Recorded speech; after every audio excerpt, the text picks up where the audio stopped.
Hello, I'm Peter. I'm so glad you could join me for tonight's journey. Before we begin, let me ask you something. How was your day? Perhaps it left you restless. Perhaps there were moments that won't quite let you go. The mind has a way of holding on to things, doesn't it?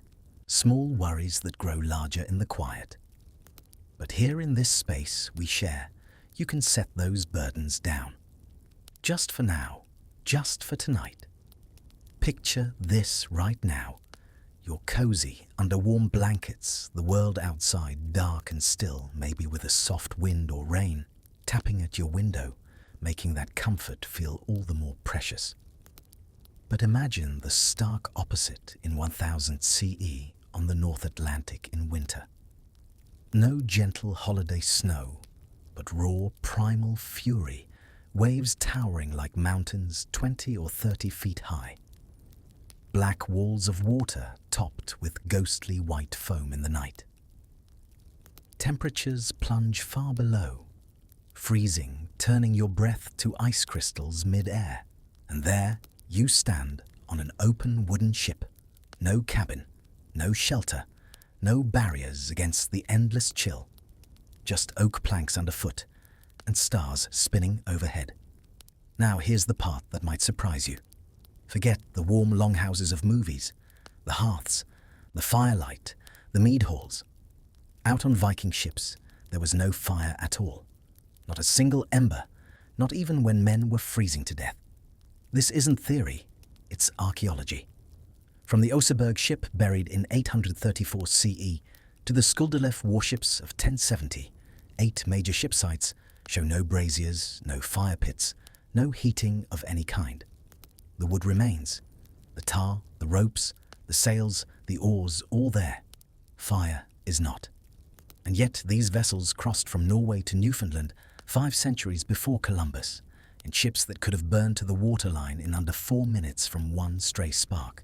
So how did they do it? How did human beings survive weeks at sea in conditions that would kill most of us in hours? The answer isn't about endurance. It's about something far more interesting. It's about redesigning life itself to embrace the cold rather than fight it. It's about warmth that comes not from flames, but from other human beings pressed close in the darkness. If you're comfortable right now, if you're feeling that first gentle pull toward sleep, I invite you to like this video. Not because I need you to, but because it's a small gesture, a way of saying, yes, I'm here. I'm ready for this journey. And if you'd like more of these quiet historical voyages stories that let you drift while you learn, subscribe to this channel. We have many more nights ahead of us. Now, adjust your pillow. Pull your blanket a little closer. Let your eyes close if they want to. Because we're about to step onto that ship. We're about to feel what they felt. And I promise you, by the end of this journey, you'll understand something profound about survival, about community, and about the quiet strength that comes from sharing warmth in a world that wants to freeze you solid. Let's begin. The North Atlantic at night has a voice. Not a roar exactly, more like a deep, endless breathing. A rhythm older than kingdoms. The waves don't crash so much as roll beneath you, lifting the entire world and then letting it fall again, slow as a heartbeat, steady as time itself. During the day, these waters can be savage, tossing a 30-meter-long ship like a toy. But now, in the depth of winter darkness, the ocean has gentled into something almost hypnotic, almost peaceful, if you can forget the cold. And oh, the cold.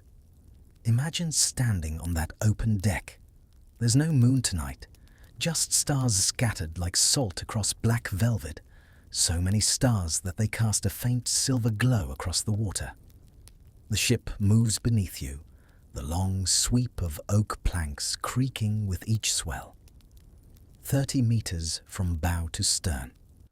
wide enough for 16 oars on each side, and absolutely completely open to the sky. You can see your breath, everyone's breath. 60, 70 people aboard this vessel, and their exhalations rise like small ghosts in the starlight, each one freezing into tiny particles of ice that drift away on the wind.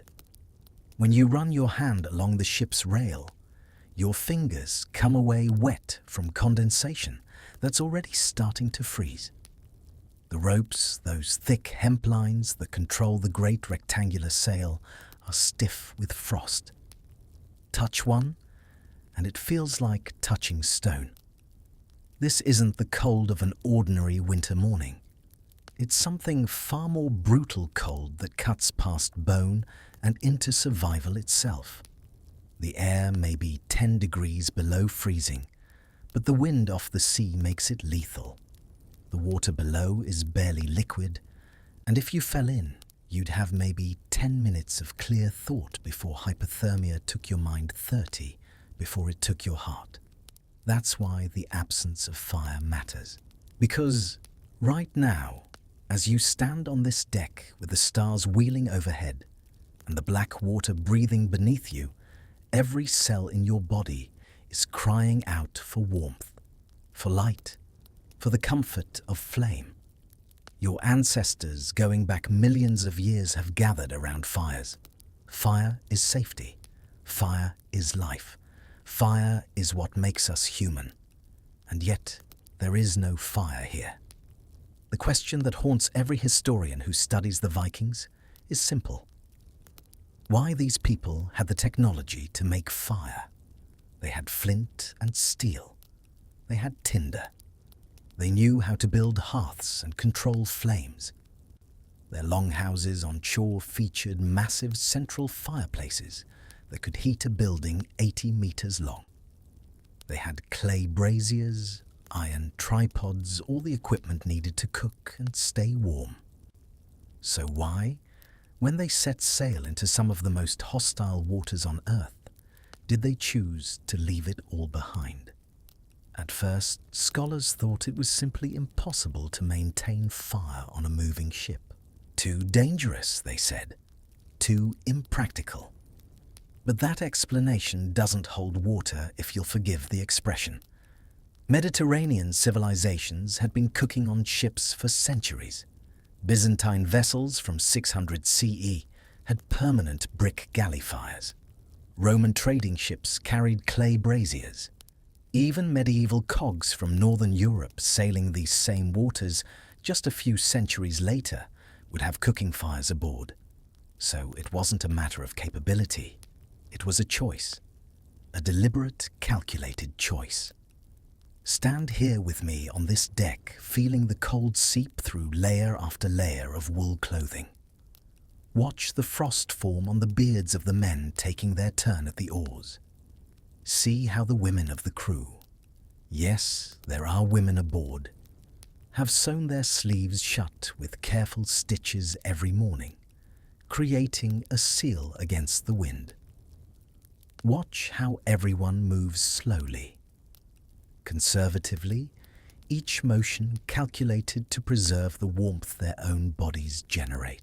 This is a winter survival skill that modern people have almost entirely forgotten. Not the skill of building a fire, but the skill of living without one, of learning to be your own source of heat, of understanding that sometimes the flame you carry inside you, shared with others, is warmer than any blaze of wood could ever be. But I'm getting ahead of myself. We're still standing on the deck, still watching the stars, still feeling that relentless, bone-deep cold. Before we can understand how they survived, we need to understand what they were surviving. We need to feel it in our bones the way they did.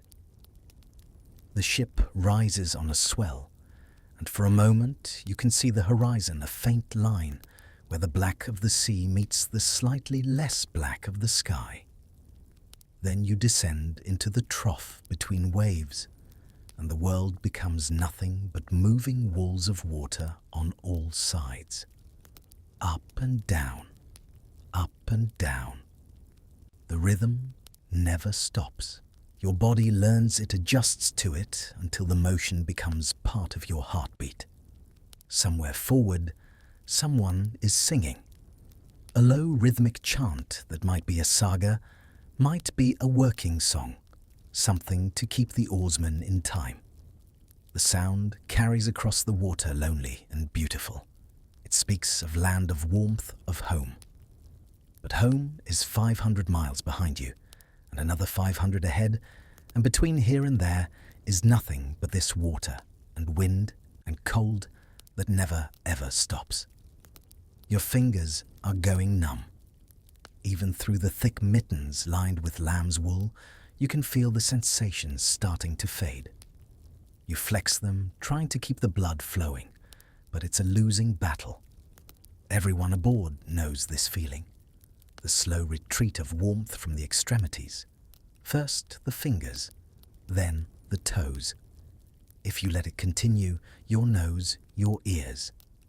It's a kind of slow amputation, not of flesh, but of feeling, and it requires constant vigilance to fight. This is why they called the ocean the whale road. Not just because whales travelled it, but because in winter the sea itself seemed to have teeth. And into this cold, this unforgiving darkness, the Vikings sailed without fire. Without the one thing that every other sailing culture considered essential. They looked at the danger, looked at the cold, and made a choice that seems at first glance incomprehensible, suicidal even. But here's what you need to understand. Here's the truth that will unfold over the next hours as you drift towards sleep. They didn't make that choice out of ignorance or primitive thinking.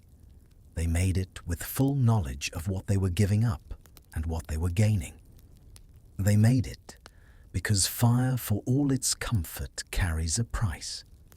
And in the precise, calculated world of Viking seamanship, that price was too high.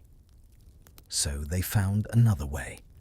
A way that depended not on flame, but on each other. A way that transformed weakness into strength, isolation, into community, and cold into something that strangely revealed the warmth of human connection more clearly than any fire ever could.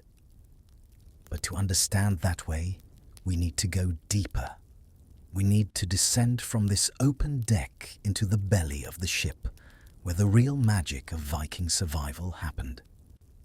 Where men and women who should have frozen to death instead found warmth in the most unexpected place in each other's arms, in the darkness, in the gentle rise and fall of the whale road beneath them. Are you still with me? Good. Then come below.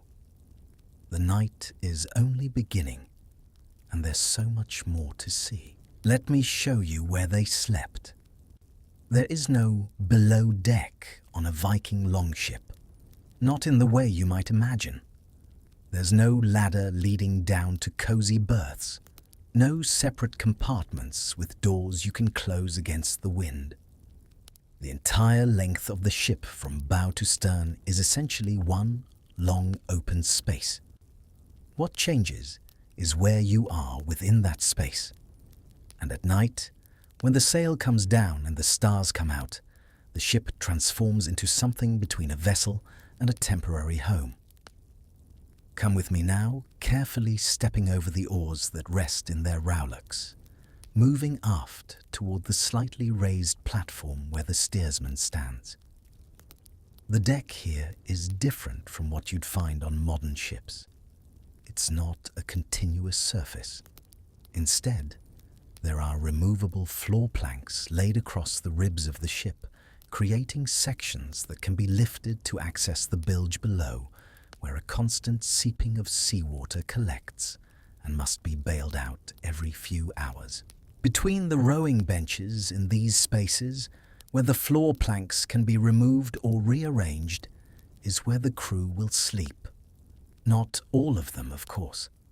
Some must remain on watch, keeping the ship pointed into the wind, adjusting the lines, watching for ice or debris that could hold the hull. But those who can rest will gather here in the most sheltered part of the ship, where the high sides offer at least some protection from the wind. The transformation happens gradually, almost ritually. First, the great rectangular sail comes down.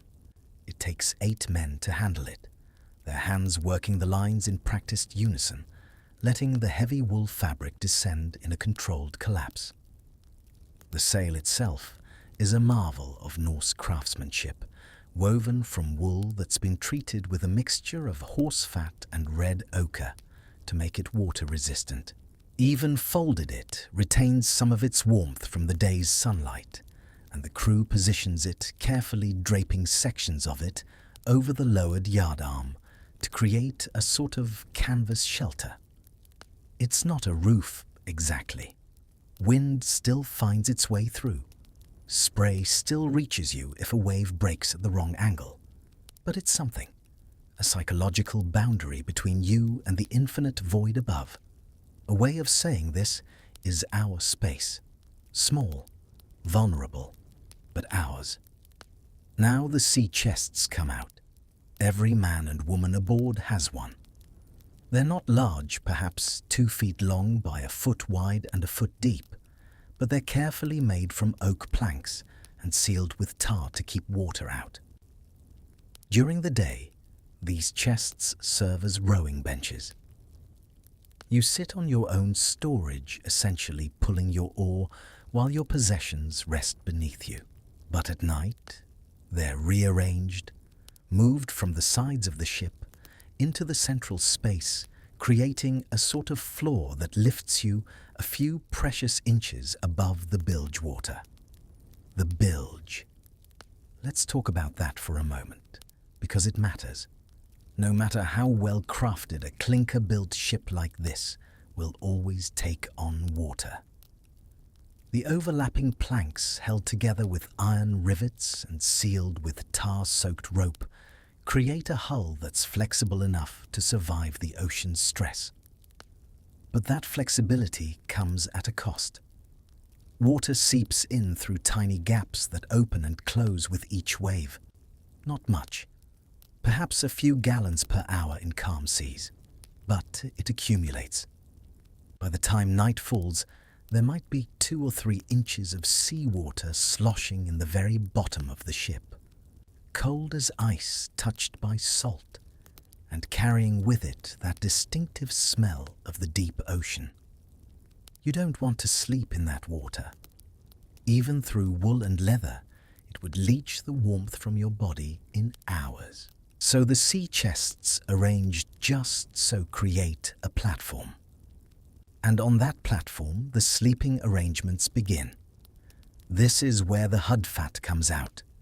If you've never heard this word before, don't worry. Most people haven't. Even many Viking scholars overlook it. But it's arguably the single most important piece of survival technology these sailors possessed. The hudfat was in its simplest form a large piece of hide, usually from a cow, or sometimes a sheep if several hides were sewn together. Picture something roughly 6 feet by 8 feet thick and heavy, with the wool still attached on one side. The edges have been carefully stitched with waxed sinew to create a sort of sack. 2 people sleep in each hudfat, not side by side on their backs like in modern sleeping bags, but curled together, fitted like spoons, sharing body heat in a way that's not romantic or sexual, just purely desperately practical. The hide itself provides insulation from below, keeping your body heat from radiating down into those cold oak planks. The wool side goes against your skin, trapping warm air in thousands of tiny pockets. And your partner, the person you've been assigned to sleep with based on your watch schedule, provides the heat source that makes the whole system work. Studies done by experimental archaeologists in 2007, when a replica Viking ship called the Sea Stallion sailed from Denmark to Ireland, measured the temperature inside these hide sleeping sacks. With 2 people inside, body heat alone could raise the internal temperature by 15 to 20 degrees Celsius above the outside air. 15 to 20 degrees. That's the difference between dying and surviving. That's the difference between sleep and slow hypothermia. But here's what's remarkable. This warmth doesn't come instantly. You have to create it. When you first climb into the hudfat on a night like this, the hide is cold. The wool is cold. Your partner is cold. Everything is cold. For the first 10 or 15 minutes, you'll actually feel colder than you did standing on deck, because now you're motionless, not generating heat through movement, and your body is trying to warm all this material around you. This is the moment that tests you. This is when the cold feels like it's won. Your teeth might chatter. Your muscles might shiver uncontrollably. Your partner just inches away is going through the same thing, and there's a temptation to curl up tighter, to hold yourself separate, to preserve what little warmth you have. But if you do that, you'll fail. You'll never generate enough heat. The cold will leach it away faster than your body can produce it. And by morning, you'll wake, if you wake at all, exhausted and hypothermic. So instead, you do something that goes against every instinct. You relax. You press closer to your partner. You synchronize your breathing with theirs, slow and deep. You let your muscles unclench even though they want to stay tight. And gradually, so gradually, you almost don't notice it. The space around you begins to warm. The wool against your skin starts to feel less like ice and more like a gentle embrace. Your partner's body heat begins to reach you, and yours reaches them. And somewhere in that exchange, in that giving and receiving of warmth, the hudfat becomes what it's meant to be. Not just a sleeping arrangement, but a tiny, miraculous pocket of survivable space in an otherwise lethal environment. The Norwegian sagas have a word for this. They call it hlija, which means to warm or to shelter, but it carries connotations of human warmth specifically. Not the warmth of fire, but the warmth of bodies pressed together. The warmth of breath shared in cold air. It's a different kind of warmth. Quieter, more intimate, and in some ways more powerful than fire ever could be, because fire can be extinguished. But as long as hearts beat and lungs breathe, this warmth endures. Around you, other pairs are settling into their own hudfats. Perhaps 20 or 30 people in this sleeping area, arranged like puzzle pieces, each pair in their hide sack, creating a patchwork of survival across the center of the ship. There's an art to the arrangement. You don't want to be too close to the rail where spray can reach you. But you don't want to be in the absolute center either, where any water that comes aboard will pool. The best spots are slightly aft of amidships, between the ribs of the ship, where the hull curves up slightly, creating a small valley that stays relatively dry. The watch crew, those who must stay awake, move quietly around the edges of this sleeping area. They're wrapped in their own layers of wool faces, barely visible in the starlight, and they keep their voices low, almost whisper quiet. There's a respect for sleep here that goes beyond mere courtesy. Sleep in this environment is a form of survival strategy. Every hour you can rest is an hour your body isn't burning calories fighting the cold. It's an hour of recovery, of rebuilding strength for tomorrow's challenges. So the watch crew guards not just the ship, but the sleep of their companions, keeping as quiet as the night itself. And what do you hear lying there in your hudfat? feeling the first real warmth beginning to bloom between you and your sleeping partner. You hear the ocean, of course, always the ocean. The long, slow breathing of waves against the hull. The creak of wood as the ship flexes and twists, sounds that might alarm you if you didn't know they were normal, healthy signs of a vessel designed to move with the water rather than resist it.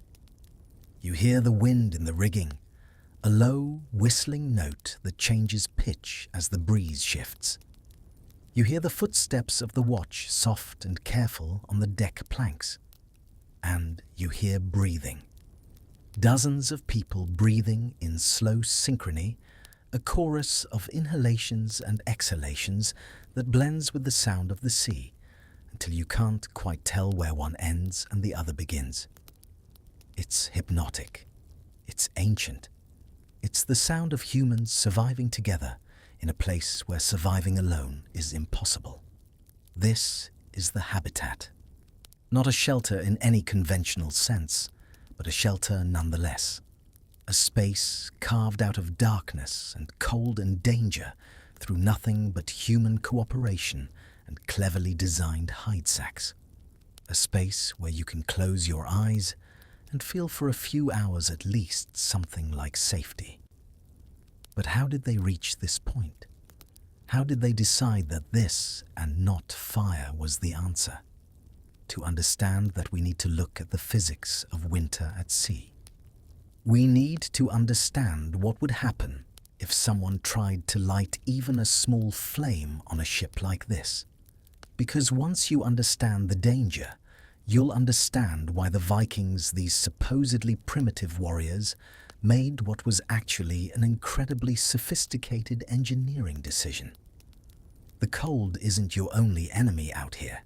Fire is too, and in some ways, it's the more terrifying of the two. The temperature tonight is -8 degrees Celsius. In the darkness, that number feels even colder.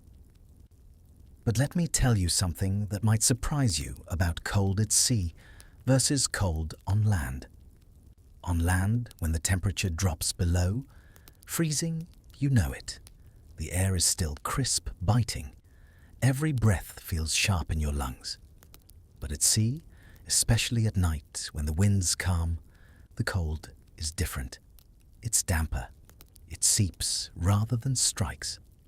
The moisture in the air, driven by evaporation from the ocean's surface, clings to everything, creating a wet cold that penetrates wool and leather far more effectively than dry cold ever could. This is one reason why the Vikings' clothing technology was so sophisticated. They didn't just wear wool because it was available. They wore it because wool, almost uniquely among natural fibers, retains its insulating properties, even when damp. The lanolin in the fibers sheds water to some degree. But more importantly, the crimped structure of wool fibers continues to trap air even when the material is wet. A linen shirt, soaked through, becomes a cold compress against your skin. A wool tunic, equally soaked, still provides meaningful warmth. The archaeological record from sites like Herjolfsnes in Greenland shows us exactly what Vikings wore in cold weather. Multiple layers always. Next to the skin, a linen undertunic to wick away sweat. Then wool, 2 or 3 layers, with the innermost layer being finely woven for comfort, and the outer layers being coarser, more tightly fulled to resist wind and water.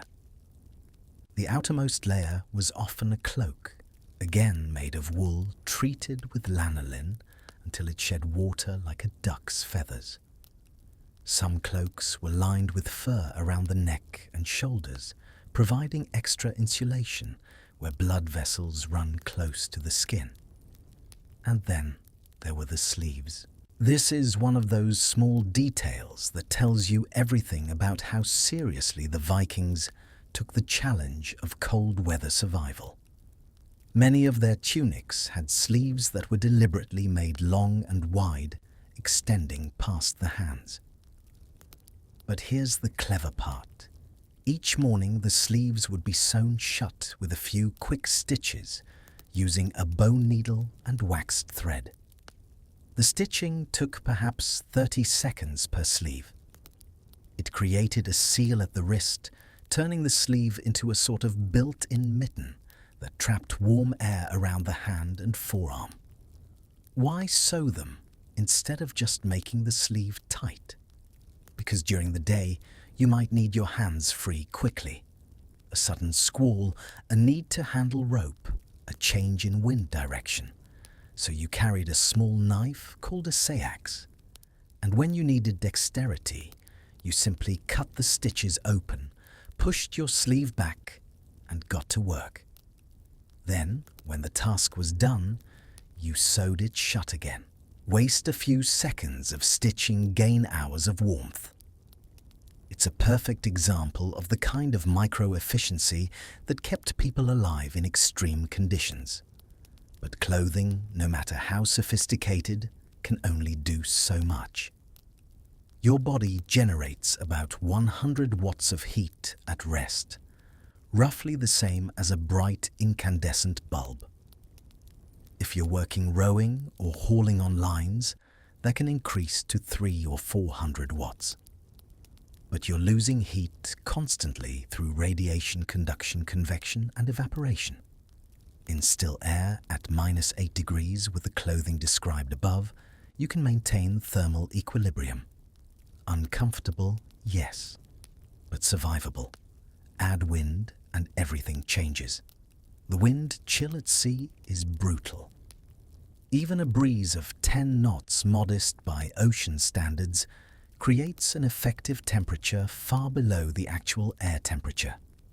Your body loses heat through convection as moving air strips away the thin layer of warm air that would otherwise cling to your skin. The sagas speak of winds that could cut through a man like a sword, and that's not poetic exaggeration. Wind chill can turn survivable cold into deadly cold in minutes. This is why the Hudfat sleeping arrangement wasn't just clever, it was essential. By creating a microclimate inside the hide sack sealed against wind and warmed by 2 bodies instead of 1, the Vikings doubled their effective insulation and eliminated convective heat loss entirely. Inside that sack, the air might be -2 or 3 degrees, still cold by our standards, but it's a full 10 or 12 degrees warmer than the outside air. And more importantly, it's still air not moving, not stealing heat, just sitting there in the wool fibers doing exactly what it's supposed to do, insulating. Now, let me explain why fire would have destroyed all of this. The decision to sail without fire wasn't made lightly. The Vikings understood fire better than most ancient peoples. They had sophisticated metallurgy requiring careful control of charcoal fires at high temperatures. They built elaborate longhouses with central hearths that could burn for months without setting the building ablaze. They knew about draft, about airflow, about keeping flames contained. So the idea that they simply couldn't figure out how to manage fire on a ship doesn't hold water. What they understood with crystal clarity was the specific danger posed by fire on a clinker-built oak ship. Let me walk you through it. First, the construction method. A longship like the one we're on isn't built like a Mediterranean galley. There's no heavy internal frame erected first. Instead, the hull is built shell first with overlapping planks attached to each other by thousands of iron rivets. Each plank overlaps the one below it by about an inch, and the gap is stuffed with tarred wool or hair to make it watertight. The result is flexible, strong, and remarkably fast to build with a skilled crew. But it's also intensely flammable. Oak when dry burns readily. The tar used to seal the planks is literally rendered tree resin highly combustible. The rope is hemp or linden fiber, again flammable. The single huge sail is wool treated with fat and ochre, flammable. The ship is from one end to the other essentially a pile of carefully arranged kindling waiting for a spark. Tests done on replica Viking ships have shown that if a fire starts in the hold, perhaps from a cooking brazier tipping over when the ship rolls, you have less than 4 minutes before the flames reach the deck. Less than 4 minutes. By 6 minutes, the fire has usually spread to the ribs and planking. By 8 minutes, the mast is involved. By 10 minutes, the entire center section of the ship can be engulfed in flames reaching 20 feet high. And remember, you're in the middle of the North Atlantic. There is no fire brigade. There is no running for help. The nearest land might be 500 miles away in any direction. Your only firefighting equipment is buckets and seawater, and if the fire has gotten into the tar and oil water won't stop it, it'll just spread it around. The saga of the Laxdæla contains a chilling passage describing a ship that caught fire at night. The narrator says simply, "By the time the watch raised the alarm, the heat had already split the planks.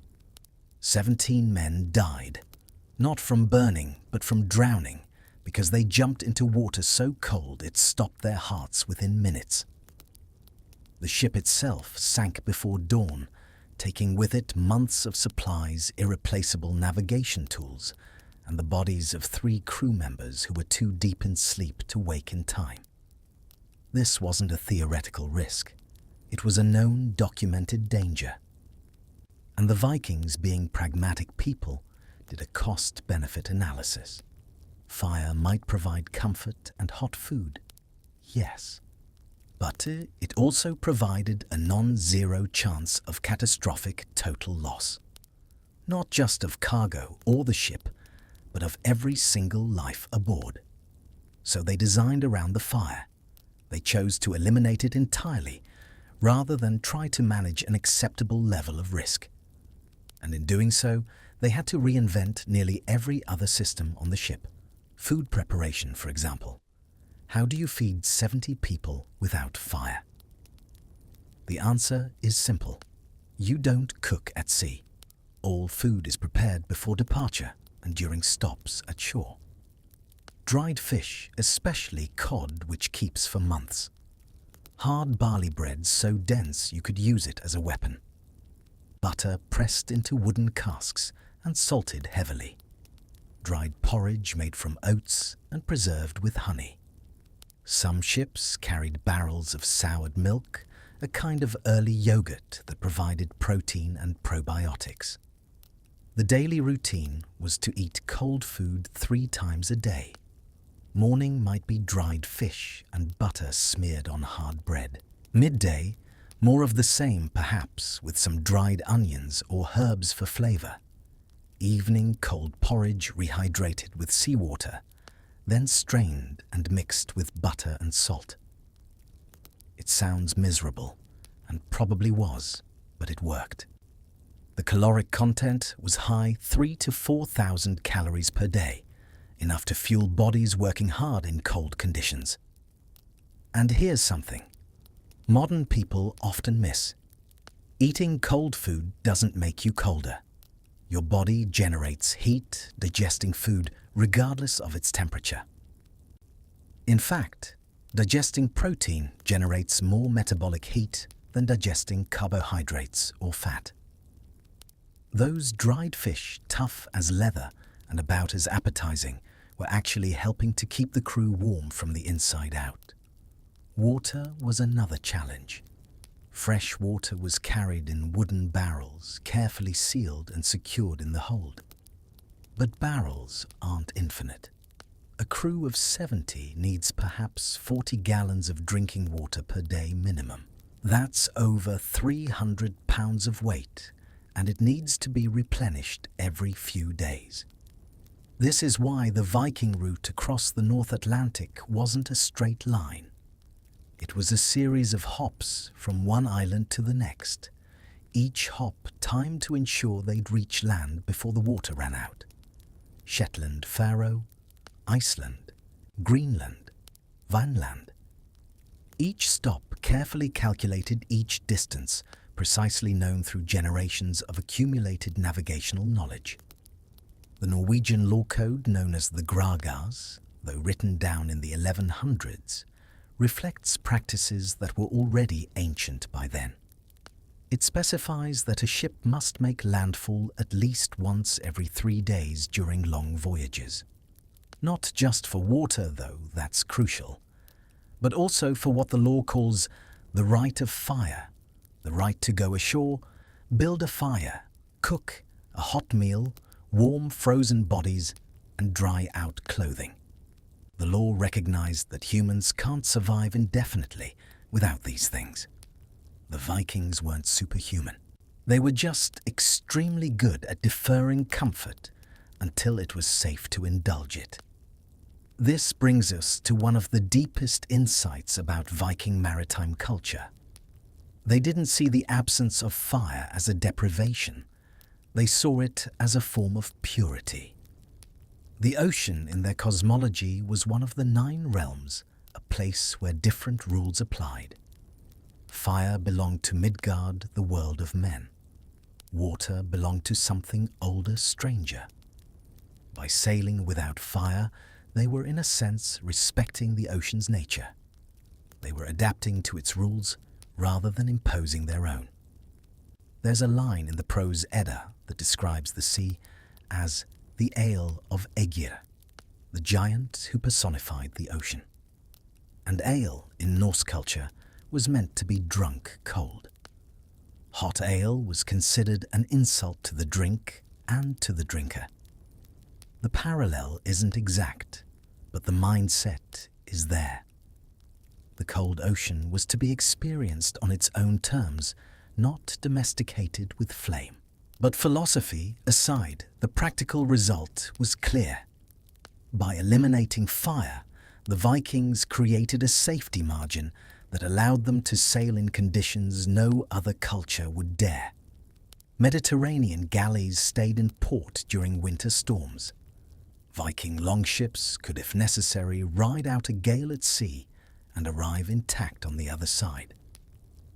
The lack of fire wasn't a weakness. It was paradoxically a source of strength. Yet this decision created other challenges. How do you stay warm enough to function? How do you dry wet clothing? How do you treat minor injuries that might become serious without proper care? And perhaps most importantly, how do you maintain the psychological health of a crew that spends weeks in a state of constant low-level cold stress? The answer to all these questions is the same. You rely on each other. You create systems of mutual support so robust that they become second nature. You transform the ship from a vessel into a community, and that community into a living organism where every person is a cell working to keep the whole body alive. And nowhere is this more evident than in how the Vikings organized sleep. Not just the hudfat, which we've already discussed, but the entire social structure around rest and warmth. Because in the end, warmth wasn't something you made. It was something you shared. And sharing in those cold waters under those cold stars was the difference between life and death. Let me take you deeper into the mathematics of survival. The engineering, if you will, of staying alive through a winter night at sea. We've talked about the hudfat, that remarkable sleeping sack made of hide. But there's more to it than just crawling into a bag with another person.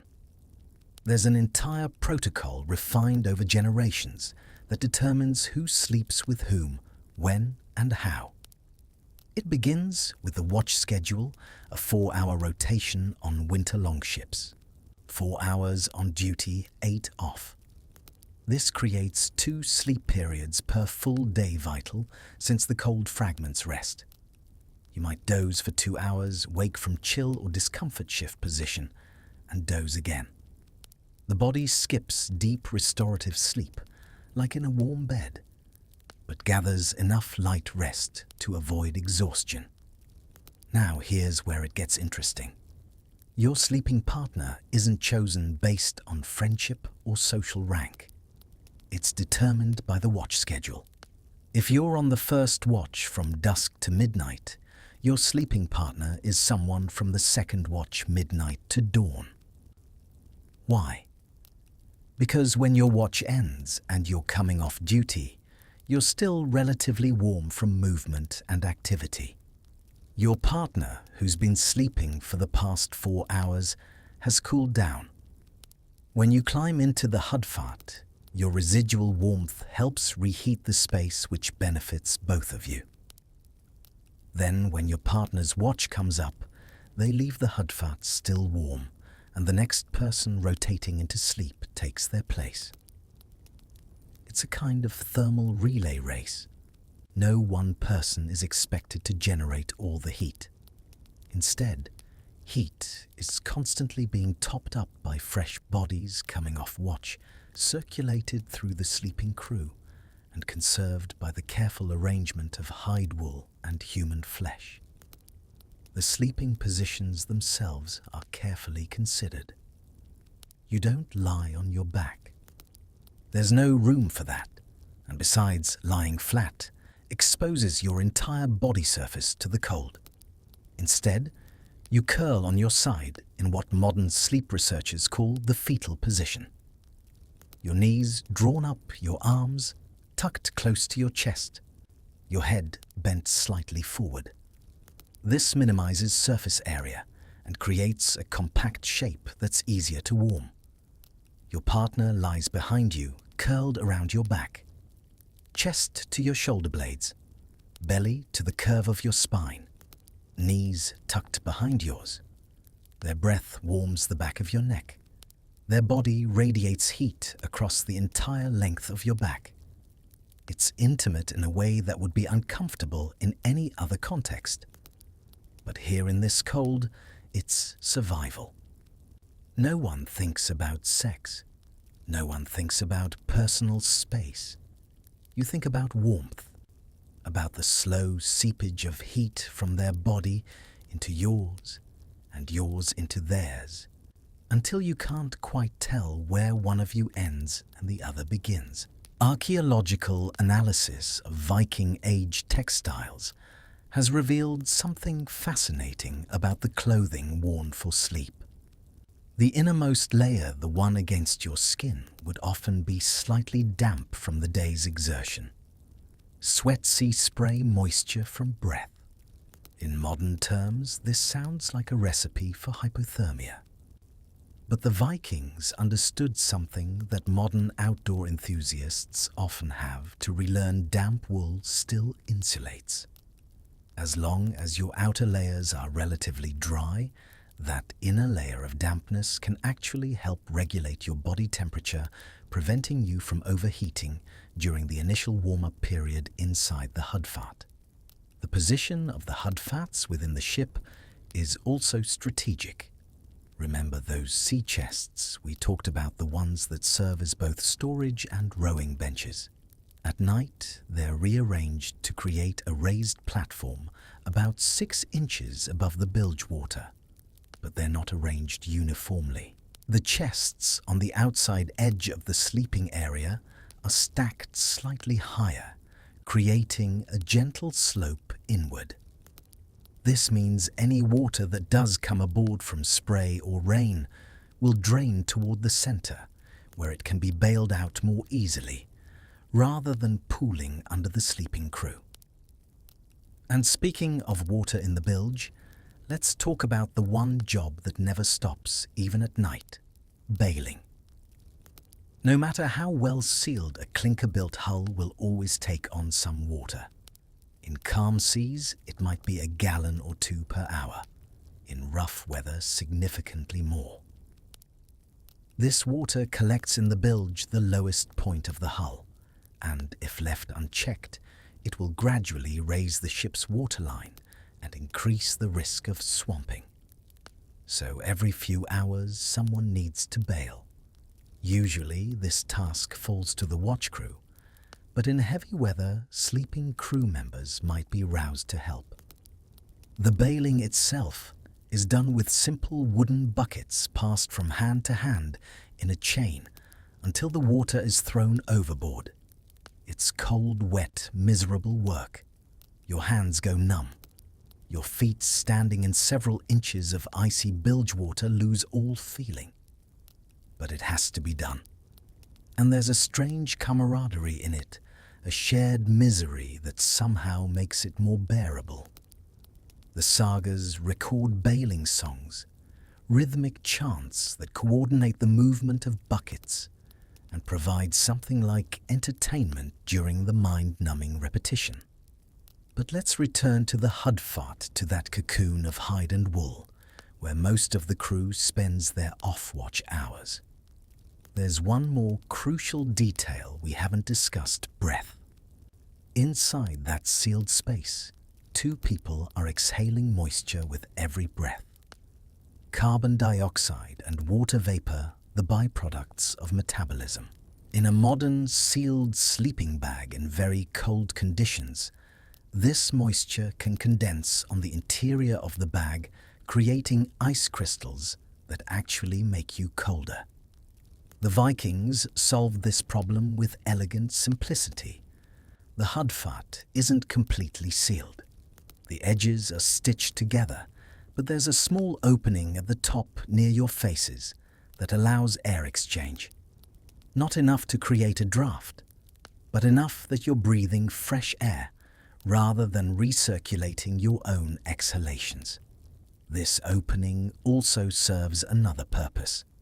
It's where you can stick your head out to check on things, to see if the watch has changed, to listen to the sea, to get your bearings in space and time. Because one of the strange effects of sleeping inside a hide sack on a moving ship is a kind of sensory deprivation. You can't see. You can hear the ocean, but the sound is muffled. Your sense of motion is distorted by the rocking of the ship. Some people, especially on their first few voyages, find this intensely disorienting. They need to periodically stick their head out, verify that the world still exists, that the ship is still afloat, that the stars are still above. Others, those who've done this for years, find a kind of peace in it, a womb-like quality. Floating in darkness, wrapped in warmth, the sound of another human heartbeat close to your ear. It's not quite meditation, but it's something like it. A state of consciousness somewhere between waking and sleeping, where the cold becomes distant, theoretical, something happening outside rather than to you. The historical record provides hints of how Vikings thought about these sleeping arrangements. In the saga of Gisli, there's a passage where a character describes being at sea in winter. We lay like seals beneath the seal skins, warm in our own breath, while the whale road heaved beneath us. It's a remarkable image. These fierce warriors, these raiders and explorers, comparing themselves to seals. Mammals of the cold ocean perfectly adapted to their environment, warm-blooded but at home in water that would kill a human in minutes. And that comparison isn't accidental. The Vikings studied seals. They hunted them, yes, but they also observed them. They noticed how seals haul out onto ice floes in groups lying pressed together. They noticed how baby seals nurse in temperatures far below freezing, kept alive by their mother's body heat and the insulating properties of blubber. They noticed and they learned.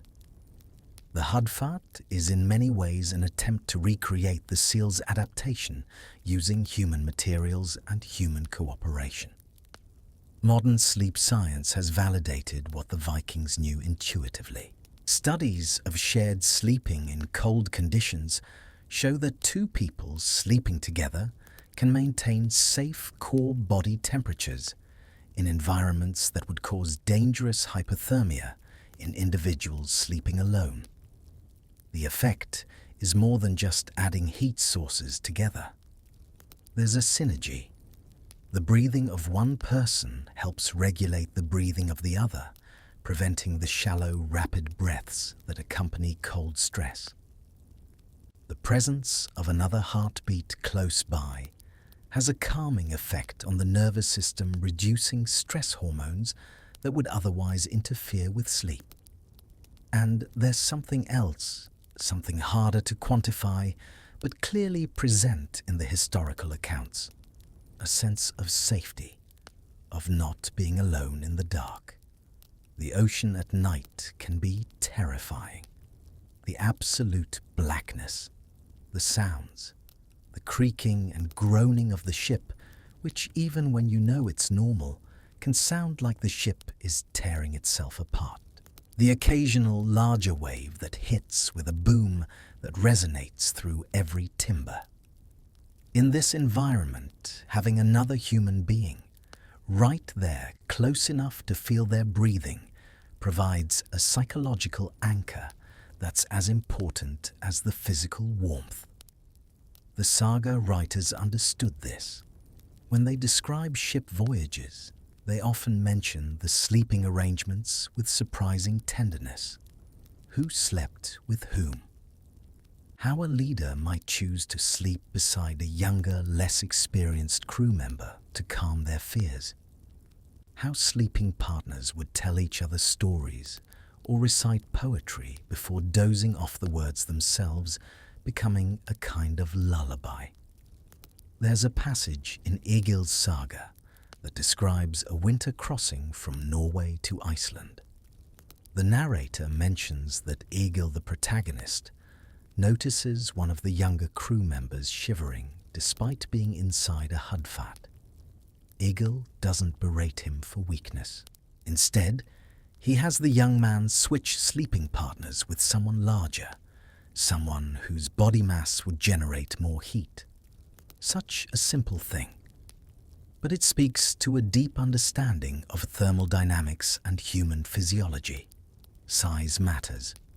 A larger person generates more heat simply because they have more metabolically active tissue. Pairing a small person with a large one creates an imbalance where the large person acts as a furnace for the small one. And this wasn't considered charity or special treatment. It was simply good ship management. A crew member who's cold is a crew member who can't function properly. Their reaction time's slow.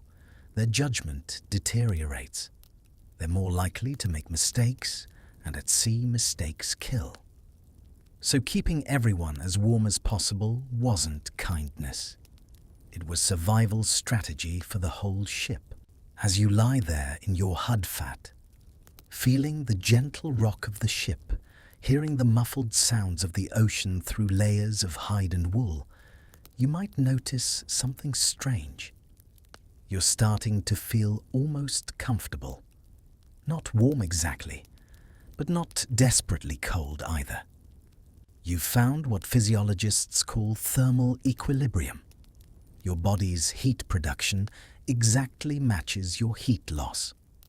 And in that balance, despite being in one of the harshest environments on Earth, you can actually rest. Your muscles unclench.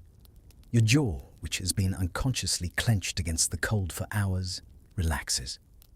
Your breathing slows, deepens. And slowly, so slowly, you begin to drift towards something like sleep. Not the deep, unconscious sleep of a warm bed, but a lighter state. Still aware of your surroundings, but removed from them. Still feeling the cold, but distant from it, as if it's happening to someone else.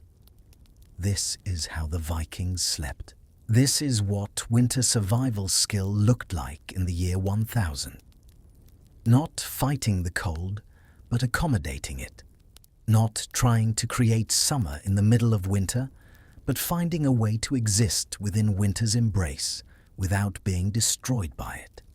And tomorrow, When you wake, the routine will begin again. The sleeves will be sewn shut. The cold porridge will be eaten. The watches will rotate. The ship will continue its journey across the whale road. But for now, in this moment, in this small pocket of warmth, carved out of the cold, there is rest. There is peace.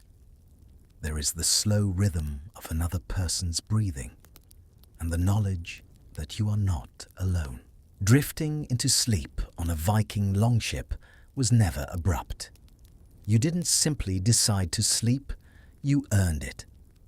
Night came through a ritual of small, deliberate tasks, each one preparing the ship for danger and the mind for rest. It marked the passage from labor to surrender, from the hard vigilance of day to the fragile safety of night, a rhythm repeated across thousands of winter evenings on the North Atlantic around 1000 CE. It began with the sail. Vast, heavy woven from wool and hardened by wind, it was lowered with practiced precision. Experienced hands moved first, as the helmsman angled the ship to spill pressure, easing the great canvas down in a controlled collapse. Once lowered, the sail was reborn, a shelter draped over the yard to form a roof, layered across exposed deck planks, its faint, borrowed warmth from the day carefully captured. Nothing was wasted. Next came inspection. The ship's master walked bow to stern fingers, tracing tarred seams, frozen ropes, oars, rudder fittings. Not from caution, but necessity. At sea, small failures turned lethal without warning. Cracks were sealed. Ropes replaced damage repaired immediately with tar, spare line wool, and wood. Everyone knew how.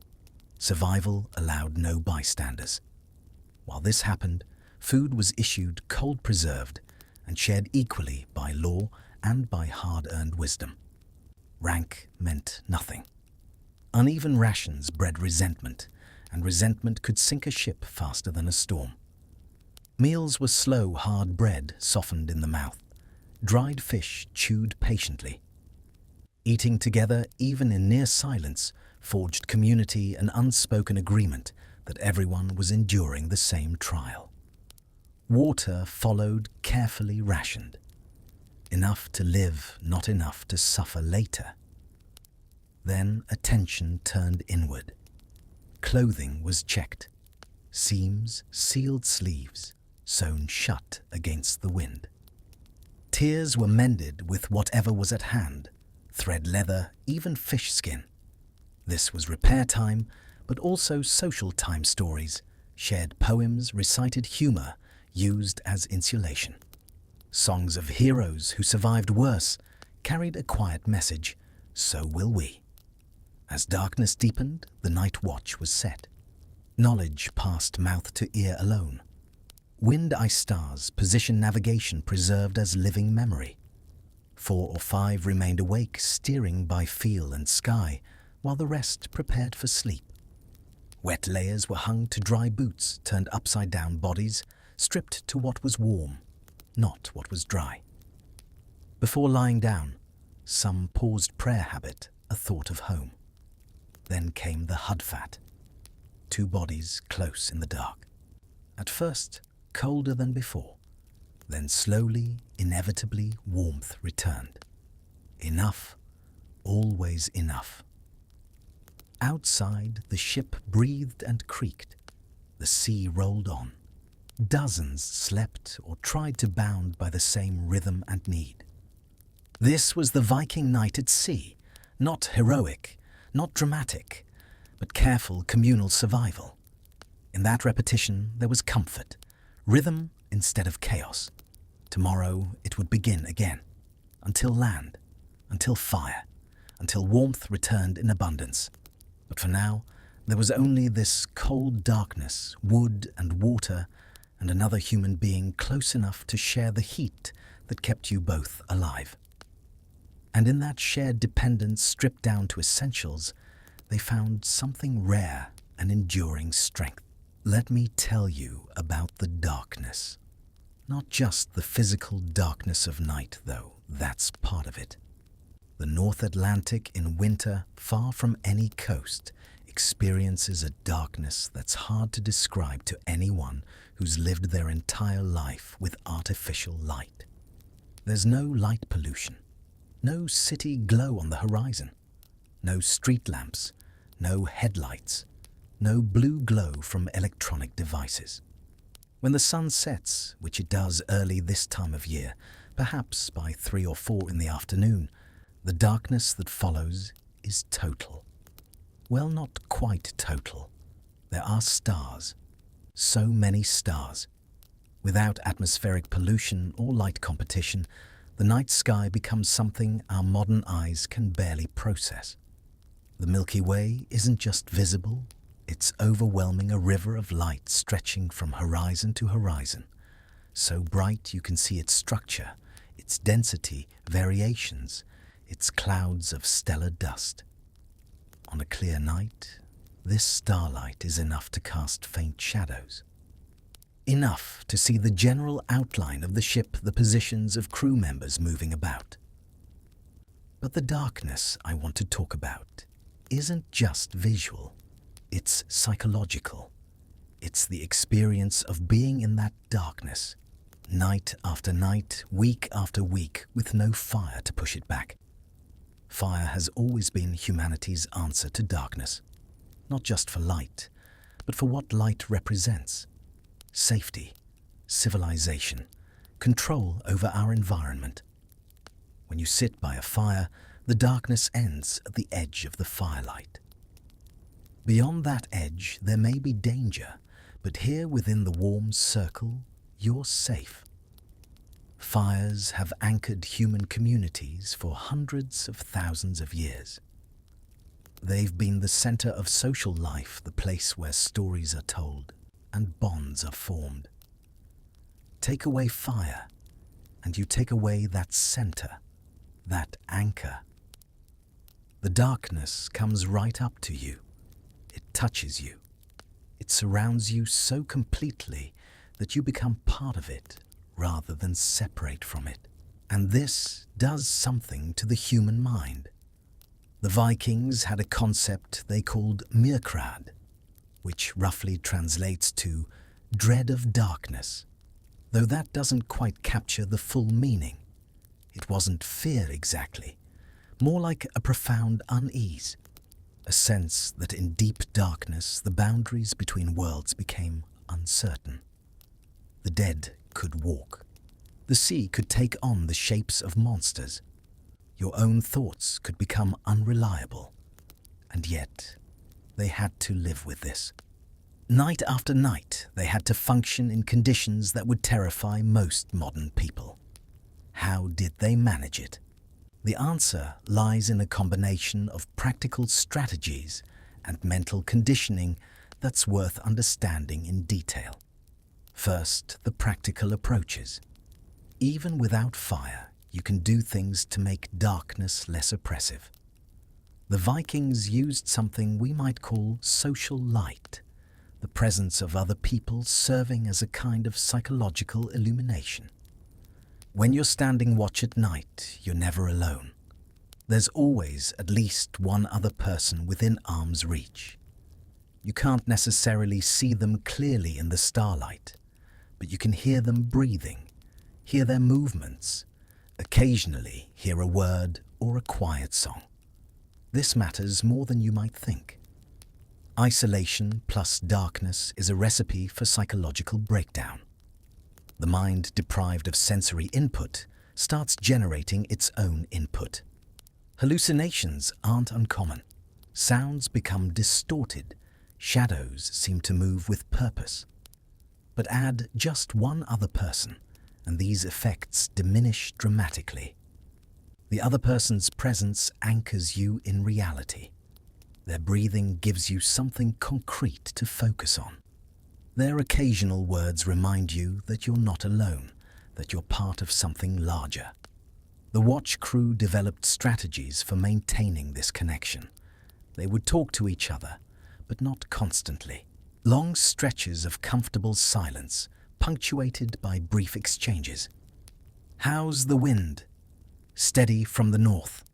"Any ice?" "None that I can see." Simple, functional conversation, but also deeply reassuring. Each exchange is a confirmation that the other person is real, present, functional. And then there were the games. Yes, games. In the middle of the night, in temperatures below freezing with the ship rocking beneath them, Vikings played games to stay mentally sharp and psychologically grounded. The archaeological record is clear on this. Dice have been found in ship burials, gaming pieces, small boards for Hannefatafel, a strategy game, something like chess but older. These weren't brought along for use in port. They were for the journey itself. Picture it. 2 crew members bundled in wool sitting in the limited shelter near the mast starlight, barely bright enough to see the game board. One moves a piece. The other considers moves their own. They're not talking much, just playing. But the game requires thought, planning. It occupies the mind in a structured way, preventing it from spiraling into that mercrad that dread. And when one game ends, they might play another. Or pass the board to 2 other crew members who finished their turn at the oar and need something to focus on before trying to sleep. Storytelling served a similar purpose, but operated on a different level. While games occupied the surface mind, the tactical thinking part stories went deeper. They connected you to your culture, your history, your sense of identity. The sagas were more than entertainment. They were a form of psychological technology for managing the stress of long voyages. Consider what a saga actually does. It takes you out of your present circumstances and places you in another time, another place. You become in your imagination the hero facing down frost giants, the explorer discovering new lands, the warrior winning glory in battle. For the duration of the story, you're not cold. You're not scared. You're not wondering if you'll survive the night. You're living through adventures that are paradoxically even more extreme than your current situation, which somehow makes your current situation feel more manageable by comparison.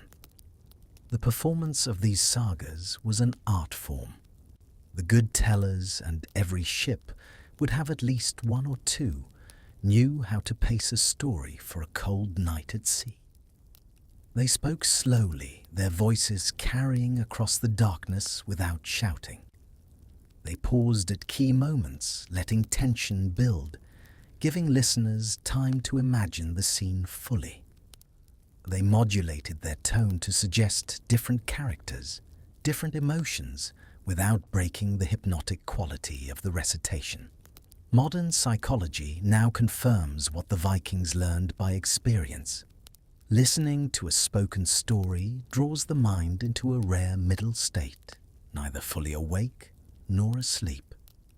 Conscious attention follows the tale, while the deeper mind works quietly beneath it, easing stress, slowing the heart-restoring balance. The Vikings didn't know the chemistry, but they knew the result. A crew that shared stories, stayed sharper, calmer, and made fewer mistakes. Storytelling wasn't entertainment, it was a winter survival skill. Yet the deepest adaptation wasn't narrative, but acceptance. You couldn't fight the darkness, you had to live inside it. One saga recalls a sailor who after days at sea stopped longing for daylight. The dark became a room he learned to move through without fear, a place of unexpected peace. That shift from resisting night to inhabiting it was essential. Darkness was no longer just a threat, but a shield hiding you as much as it hid danger. The watchmen understood this instinctively. Cold and dark sharpened rather than dulled them. Modern science tells us why cold paired with movement releases chemicals that heighten focus and steady the mind. The Vikings felt this long before it was named. In the night in the cold, they learned not just how to survive, but how to become stronger by working with what others feared. They also understood something about group dynamics in extreme conditions. When everyone is suffering equally, suffering loses some of its power. This is why the Norwegian maritime laws emphasized equality on ships. Everyone gets the same food. Everyone takes the same watches. Even the captain sleeps in a hudfat just like everyone else. Because if suffering is shared, it becomes bearable. It becomes something that binds you together rather than isolating you. There's a documented psychological phenomenon that modern military psychologists call unit cohesion under adversity. Groups facing severe challenges together, if they're structured properly and led well, often develop an emotional bond that's stronger than almost any other human connection. Combat units experience this. Mountaineering expeditions experience this. And Viking ship crews certainly experienced it. The darkness, the cold, the constant low-level danger. These things stripped away social pretense. You couldn't fake competence on a winter voyage. You couldn't hide weakness or shirk duty. Everything was visible, not to the eyes perhaps, but to the group awareness. And this transparency, though harsh, created trust. You knew who you could depend on because you'd seen them function under pressure. You'd watched them take their turn at the worst tasks without complaint. You'd felt them share their body warmth in the hudfat without hesitation. And so the darkness became something more than just absence of light. It became the context in which true character revealed itself. It became the test that separated those who could be trusted from those who couldn't. And once that sorting had occurred, once you knew beyond doubt that everyone on the ship was committed to everyone else's survival, the darkness lost much of its power to frighten. Instead, it became almost comfortable, familiar, a space where you could let your guard down because you were surrounded by people you trusted absolutely. The starlight was enough to see faces at least in outline, and those faces, weathered by wind and cold, became the most beautiful things you'd ever seen because they represented life persistence, human warmth in an inhuman environment. There's a concept in Norse culture called trost, which means trust, but a specific kind of trust. Not just believing someone won't deliberately harm you, but knowing they'll actively help you, that their success depends on your success, that you're bound together by something stronger than law or oath. You're bound by shared survival. And once that trust is established, once you feel it in your bones, the night changes. The darkness is no longer something you endure alone. It's something you share together, and in that sharing, it becomes manageable. Sometimes, on the clearest nights, there would be another light besides starlight.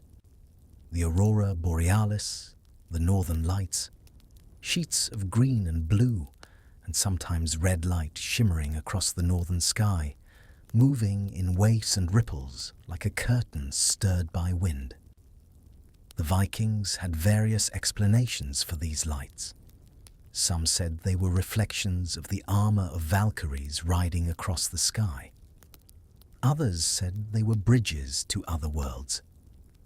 But whatever you believed, watching the aurora from an open deck in the middle of the Atlantic was an experience that erased thought entirely.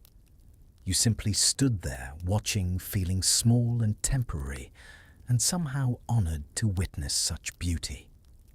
And in those moments, the cold didn't matter. The darkness didn't matter. You were part of something larger. Not just the ship, Not just the crew, but the entire cosmos. The stars and lights above the water below, and you, a tiny spark of warmth and consciousness, moving through it all with purpose and direction. It was almost a religious experience, though that word doesn't quite capture it. More like a direct encounter with mystery, with forces that were neither hostile nor friendly, just vastly larger than human scale. These experiences accumulated over weeks at sea changed people. The sagas often mention this. Men and women who went on long winter voyages came back different, quieter, more thoughtful, less concerned with trivial matters. They'd seen the darkness and learned to live in it. They'd found warmth not from fire, but from each other. And they carried that knowledge with them for the rest of their lives, a kind of psychological ballast that kept them steady through whatever storms came later. This, then, is the psychological reality of Viking winter voyages. Not the heroic image of fearless warriors conquering the elements, but something subtler and perhaps more impressive. People finding ways to maintain sanity and cohesion in conditions specifically designed to break both. People using every tool available from games to stories, to shared body warmth to create pockets of psychological safety in an environment that offered no physical safety at all. And succeeding. Night after night, voyage after voyage, they succeeded. Not because they were superhuman, but because they understood something fundamental about human psychology that we're only now rediscovering. That darkness isn't our enemy. Isolation is. And as long as you have connection, as long as you have trust, as long as you have the warm presence of other humans nearby, you can survive almost anything. Even the cold, even the dark, even the whale road in winter. Now let me take you deeper into the historical evidence. Because everything I've described so far isn't speculation or romanticism. It's documented fact pulled from archaeological finds and written records that have survived for 1,000 years. The absence of fire on Viking ships is one of those historical facts that seems so improbable that scholars initially didn't believe it. Surely, they reasoned, there must have been some provision for heating some way to cook, some method they just hadn't found evidence of yet. But as more ships were excavated and more careful analysis was done, the conclusion became inescapable. Viking ocean-going vessels were designed and operated without any onboard fire source. Consider the Skuldelev ships found in Denmark's Roskilde Fjord. 5 vessels deliberately sunk around 1070 CE to block enemy raids. Excavated in the 1960s, every plank and artifact was scrutinized. Cargo holds weapons gear for months-long voyages. Yet no braziers, no charred stones signaling hearths, no clay or iron containers for hot coals. The largest, Skuldelev II, was a 30-meter warship built from Dublin area oak in 1042 CE, carrying 60 to 80 men. Cargo space was minimal, with every inch optimized for speed and combat, no room for fire. This pattern holds across major Viking ship finds. The Oseberg vessel, a lavish burial for a high-status woman in 834 CE, held wagon sleds, textiles, even a loom, but nothing for onboard fire. The Gokstad ship buried in Norway with 3 small boats, 64 shields and afterlife supplies showed no fire gear. The conclusion fire was for land, not sea. But was this just burial custom, with fire tools removed? No, the Gragas, Iceland's medieval law code from the 1100s, rooted in 800s, 900s. Settlement practices. Details ship management precisely confirming no onboard fire.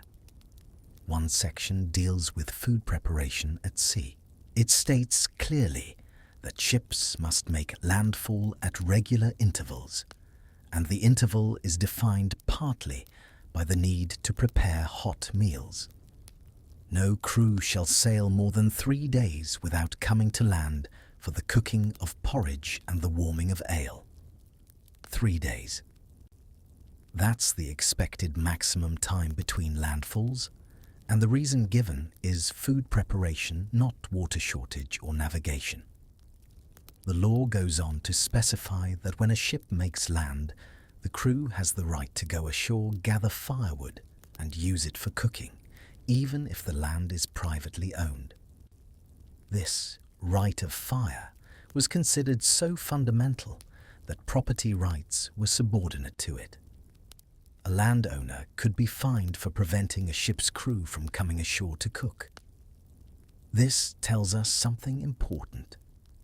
Cooking wasn't something that could be done aboard ship under normal circumstances. It required landfall, and landfall was considered essential. Now let me take you deeper into the historical evidence. Because everything I've described so far isn't speculation or romanticism. It's documented fact pulled from archaeological finds and written records that have survived for 1,000 years. The absence of fire on Viking ships is one of those historical facts that seems so improbable that scholars initially didn't believe it. Surely, they reasoned, there must have been some provision for heating some way to cook, some method they just hadn't found evidence of yet. But as more ships were excavated and more careful analysis was done, the conclusion became inescapable. Viking ocean-going vessels were designed and operated without any onboard fire source. Consider the Skuldelev ships found in Denmark's Roskilde Fjord. 5 vessels deliberately sunk around 1070 CE to block enemy raids. Excavated in the 1960s, every plank and artifact was scrutinized. Cargo holds weapons gear for months-long voyages. Yet no braziers, no charred stones signaling hearths, no clay or iron containers for hot coals.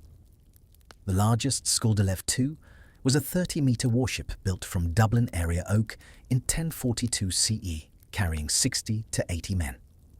Cargo space was minimal, with every inch optimized for speed and combat, no room for fire. This pattern holds across major Viking ship finds. The Oseberg vessel, a lavish burial for a high-status woman in 834 CE, held wagon sleds, textiles, even a loom, but nothing for onboard fire. The Gokstad ship buried in Norway with 3 small boats, 64 shields and afterlife supplies showed no fire gear. The conclusion fire was for land, not sea. But was this just burial custom, with fire tools removed? No, the Gragas, Iceland's medieval law code from the 1100s, rooted in 800s, 900s. Settlement practices. Details ship management, precisely confirming no onboard fire. One section deals with food preparation at sea. It states clearly that ships must make landfall at regular intervals, and the interval is defined partly by the need to prepare hot meals. No crew shall sail more than 3 days without coming to land for the cooking of porridge and the warming of ale. 3 days. That's the expected maximum time between landfalls, and the reason given is food preparation, not water shortage or navigation. The law goes on to specify that when a ship makes land, the crew has the right to go ashore, gather firewood, and use it for cooking, even if the land is privately owned. This right of fire was considered so fundamental that property rights were subordinate to it. A landowner could be fined for preventing a ship's crew from coming ashore to cook. This tells us something important. Cooking wasn't something that could be done aboard ship under normal circumstances. It required landfall, and landfall was considered essential enough to be protected by law. Other sections of the Gragas deal with watchkeeping and crew organization at sea. They specify the number of people who must be on watch at any time, the responsibilities of the steersman, the penalties for sleeping on watch or refusing to take your turn at the oars. But nowhere do they mention fire watch, no regulations about who's responsible for maintaining the shipboard fire, or how to safely extinguish it in an emergency, or what to do if it gets out of control, because there was no shipboard fire to regulate. The sagas, those epic narratives of Viking Age Scandinavia, provide additional confirmation. The Laxdæla saga, the Egil's saga, the saga of Gisli, all of them contain descriptions of ocean voyages. They talk about storms, about navigation by stars, about sleeping arrangements and food and what people wore. And when they describe hot food or warmth from fire, it's always in the context of being on land. They made land at evening, and Olaf had fires lit on the beach so the crew could warm themselves and cook porridge. After 5 days at sea, they reached a sheltered cove where they could rest and prepare hot meals. The pattern is consistent. There's one saga, the Eyrbyggja saga, that describes a situation where a ship's crew is caught at sea longer than expected due to contrary winds. The passage says, "They were 10 days without hot food, and many grew weak from the cold and the eating of nothing but dried fish and hard bread." 10 days. On a ship less than 30 meters long, with probably 50 people aboard. That's a small space. If fire had been possible, if it had been safe, surely someone would have lit one. But no one did. They endured cold food for 10 days straight, rather than risk fire on the ship. Now you might ask, what about comparison to other maritime cultures? Didn't anyone else sail without fire? The answer is complicated. Mediterranean civilizations, the Greeks, Romans, Byzantines, they all had cooking equipment on their ships. Bronze or iron braziers, sometimes quite elaborate with stands designed to keep them stable in rough seas. These ships were different in construction, usually using the carvel method, where planks meet edge to edge rather than overlapping. This created a stiffer, less flexible hull that was also less flammable because the joints were caulked with oakum and pitch rather than being sealed with tar-soaked wool. But even these ships rarely sailed in winter. The Mediterranean largely shut down for seafaring from November to March because the storms were too dangerous.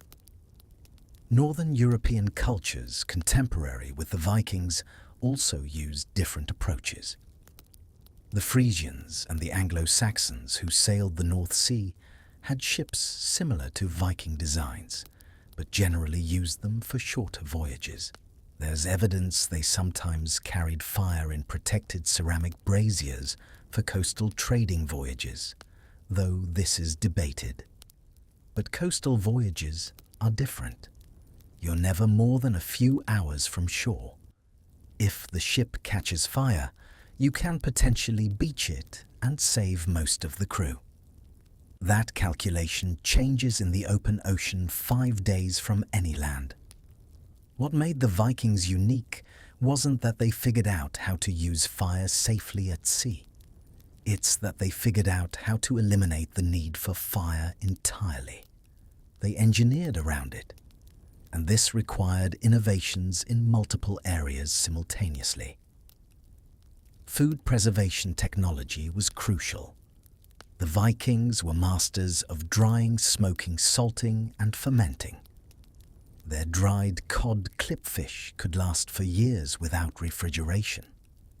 It was so hard it had to be soaked for a day before eating or beaten with a hammer to break it down. But it provided protein and fat and lasted indefinitely. Their cheese was made with extra salt and pressed until it was rock hard again, lasting months or years. Their butter was packed into wooden firkins with extra salt, creating an anaerobic environment that prevented spoilage. But perhaps the most important preserved food was skyer, that fermented dairy product that's something between cheese and yogurt. It's full of beneficial bacteria that helped prevent scurvy and other nutritional deficiency diseases. Modern analysis has shown that a diet of dried fish, hard cheese, butter, barley bread and skyer, while not appetizing by modern standards, provides nearly complete nutrition. You could live on this diet indefinitely without developing serious deficiencies. The Vikings knew this through trial and error over generations. Clothing technology we've already discussed, but it's worth emphasizing how sophisticated it was. The Vikings didn't just wear wool. They wore specifically processed wool and different types for different purposes. Inner layers were made from fine wool that had been fulled and brushed until it was soft against the skin. Outer layers were made from coarser wool that had been fulled even more tightly, creating a dense felt-like material that was wind and water resistant. Some outer garments were treated with lanolin or fish oil to increase water-shedding properties, and the multiple layer system itself was crucial. Modern outdoor enthusiasts rediscovered this in the 20th century and call it the layering system. Base layer for moisture management, insulating layer for warmth, shell layer for wind and water protection. The Vikings were using this system 1,000 years ago. They understood that trapped air between layers provides insulation. They understood that you need to be able to add or remove layers as your activity level changes. They understood that staying dry is as important as staying warm. The Hud-fat sleeping bags we've discussed were part of a broader culture of hide and leather technology. The Vikings were skilled tanners able to produce leather of various thicknesses and properties for different purposes. The thick cowhide for sleeping bags, thin calf leather for shoes, sealskin for waterproof mittens and bags. Each type of hide had its purpose, and the knowledge of how to process and use them was passed down through generations. But the most sophisticated technology was arguably the ships themselves. The clinker-built construction method with overlapping planks riveted together created a hull that was strong but flexible. It could twist and bend with the waves without breaking. This flexibility was essential for surviving North Atlantic storms, but it came at the cost of being more flammable than other hull designs. The entire ship, from a fire safety perspective, was basically a pile of tar-soaked wood and rope. One spark, and you'd have minutes before catastrophe. So they designed around it. They accepted the constraints and built everything else to work within those constraints. Food that didn't need cooking, clothing that provided warmth without fire, sleeping arrangements that shared body heat, navigation methods that worked in darkness. A complete system of survival technology that functioned perfectly well without fire. And it worked. The archaeological and historical record shows that Viking ships successfully crossed the North Atlantic hundreds, probably thousands of times during the Viking Age. They reached Iceland, settled it, thrived there. They reached Greenland, established colonies that lasted centuries. They reached North America 500 years before Columbus, and while those colonies didn't last, the fact that they reached North America at all in open wooden boats is astonishing. The voyage from Norway to Iceland spans about 800 miles. Iceland to Greenland, roughly 200 at its narrowest, but up to 600 for practical routes, and Greenland to Newfoundland at least another 200. These were no short trips in fair winds. Norway to Iceland might take 5 to 7 days, but poor conditions often stretched voyages to 3 weeks, with ships blown off course battling headwinds and crew dying from cold and exposure as recorded in the sagas. Yet ships kept making the journey. Families emigrated, carrying all their possessions, livestock, even the timber. There's a mystery at the heart of Viking maritime culture. Not a mystery in the sense of unknown, but a mystery in the older sense. A truth that's simple to state, but profound to experience. And it goes like this. The coldest environment created the warmest society. Let me explain what I mean. On land in the longhouses and farmsteads of Scandinavia, society was stratified. There were jarls, the aristocracy, carls, the free farmers, thralls, the enslaved. Your position was determined by birth and wealth. You sat at the feast according to your rank. You dressed according to your station. The physical space of the longhouse reflected this hierarchy, with the most important people closest to the central hearth. But on a ship in the middle of the North Atlantic in winter, all of that collapsed. Not completely. The captain was still the captain. Experienced sailors had authority over novices. But the physical constraints of survival stripped away most social distinctions and replaced them with a different organizing principle: mutual dependence. Remember the Hodfart sleeping arrangements. 2 people per hide sack, assigned not by social rank, but by watch schedule. A jarl might sleep beside a carl. An experienced warrior might share body warmth with a thrall. Because warmth doesn't respect social hierarchies. Cold doesn't check your ancestry before freezing you. Out here, the only thing that mattered was the ability to contribute to collective survival. Anthropologists call this leveling, the process by which extreme conditions flatten social hierarchies. It's well documented in other contexts: polar expeditions, space missions, military units in combat. When your life depends on everyone functioning as a team, when failure means everyone dies together, social distinctions that seemed important on land become irrelevant. But the Vikings took this further. They didn't just tolerate leveling as a temporary necessity. They institutionalized it. The maritime laws we discussed earlier specifically required equal food distribution. The saga descriptions of voyages emphasize that leaders slept in hudfats just like everyone else, wore the same clothing, ate the same food. This wasn't presented as something remarkable or praiseworthy. It was simply how things were done at sea. Why? Because they'd learned over generations that this approach worked better. A crew where everyone felt equally valued, equally invested in success, functioned more effectively than one with rigid hierarchy. The psychological research supports this. Groups facing shared threats develop stronger cohesion when they perceive the threat as equally distributed.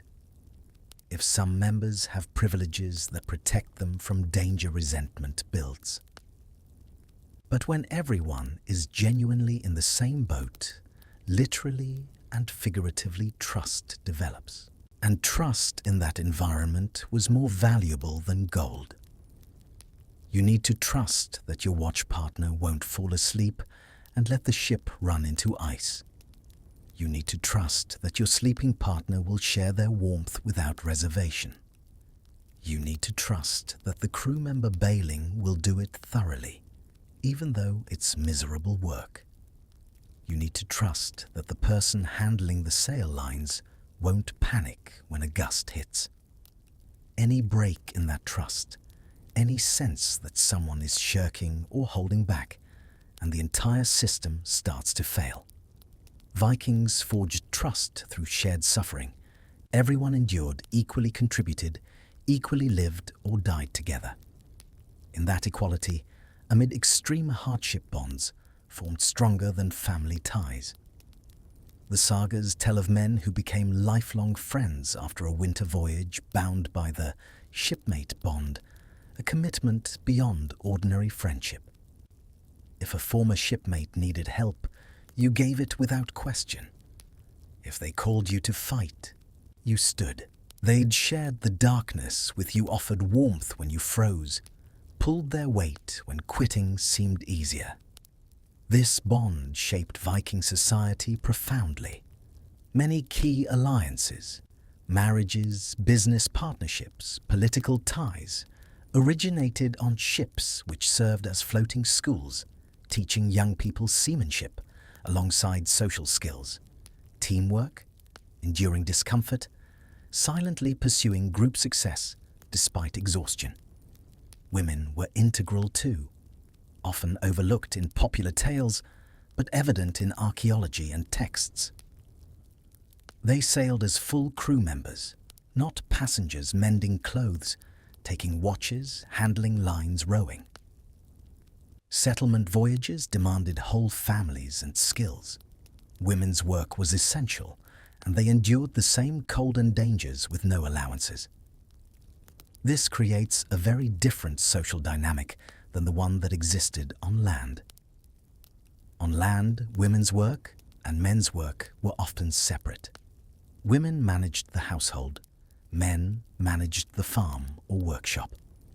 But on a ship, there was only one kind of work, the work that kept the ship safe and moving forward. And that work was shared by everyone regardless of gender. The result was a kind of rough equality that was in some ways more progressive than what would emerge in Europe centuries later. Not perfect equality by any means.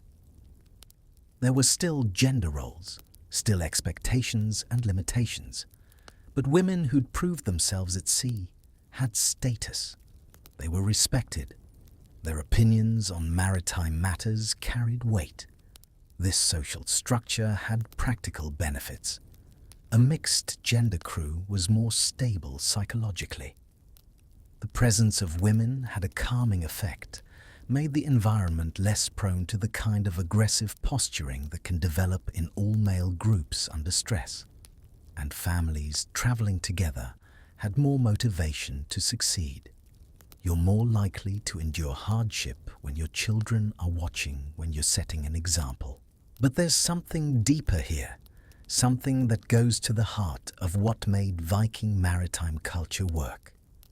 It's the transformation of the cold itself, from an enemy to a kind of teacher. In most cultures, winter is something to be escaped. You retreat indoors, huddle by the fire, wait for spring. The cold is the enemy, and you defend against it with walls and flames and layers of protection. But for Vikings at sea, that approach wasn't possible. You couldn't escape the cold. You couldn't defend against it in conventional ways. So instead, you had to change your relationship with it. You had to learn to be cold without panicking, to feel the numbness creeping into your fingers and know that it was unpleasant but not immediately dangerous if you managed it properly, to experience that bone-deep chill and understand that your body could adapt, could function, could even thrive in conditions that seemed intolerable. This is a psychological skill that's hard to convey to people who've never needed it. It's not the same as physical toughness or pain tolerance. It's more subtle. It's the ability to coexist with discomfort, to neither fight it nor surrender to it, but to find a middle path where you acknowledge the discomfort, accept it as your current reality, and continue functioning anyway. Modern cold water swimmers talk about something similar. That moment when you first enter very cold water, every instinct screams to get out. But if you can get past that first panic, if you can breathe through it and let your body adjust, you discover that cold water isn't actually going to kill you immediately. You can be cold and be okay. And once you've had that experience a few times, cold loses some of its power over you. You've proved to yourself that you can handle it. The Vikings did this at a societal level. Generation after generation of sailors going out into the cold, proving it could be done, passing on techniques and mental frameworks for managing the experience. By the year 1000 CE, this knowledge was so thoroughly embedded in the culture that it seemed normal. Of course, you could cross the North Atlantic in winter. Of course, you could sleep on an open deck in temperatures below freezing. Of course, you could survive without fire. This was just how things were done. But here's what's remarkable. They didn't just survive despite the cold. They used the cold. They made it work for them. The cold weather meant less risk of food spoilage. The cold water meant less risk of shipworm damage to the hull. The cold air meant denser air, which meant better performance from the sail in light winds. The harsh conditions meant only serious committed people made the journey, which meant you could trust your shipmates absolutely. The cold, in other words, became a filter. It filtered out unreliability. It filtered out selfishness. It filtered out anyone who couldn't commit fully to the collective enterprise of survival. And what remained after that filtering was a group of people who'd proven themselves in the hardest school imaginable. People who could trust each other completely. People who understood in their bones what it meant to depend on others and to be dependable in return. This is the mystery I mentioned. How the coldest environment created the warmest human bonds. How extreme hardship led not to brutality, but to cooperation. How the thing that should have destroyed them, that cold, dark ocean that killed so many, actually strengthened them in ways that comfort and safety never could. There's a concept in psychology called post-traumatic growth. The idea that people who survive difficult experiences often emerge stronger in specific ways. Not undamaged, not pretending it wasn't hard, but genuinely transformed with deeper understanding of what matters, stronger relationships, greater appreciation for life's fragility and beauty. Viking maritime culture was in some sense an entire society built around post-traumatic growth. Every successful voyage created people who'd been through something transformative. And those people returned to their communities, carrying with them this knowledge of what humans could endure, what they could achieve, what they could be for each other. And they passed it on. In songs and stories, yes. But also in attitudes, in values, in ways of organizing collective effort. The idea that luxury makes you weak, that hardship reveals character, that the measure of a person isn't their wealth or birth, but their behavior under pressure. That community, true community, is built not through shared comfort, but through shared struggle. These ideas permeated Norse culture, and they came from the ships.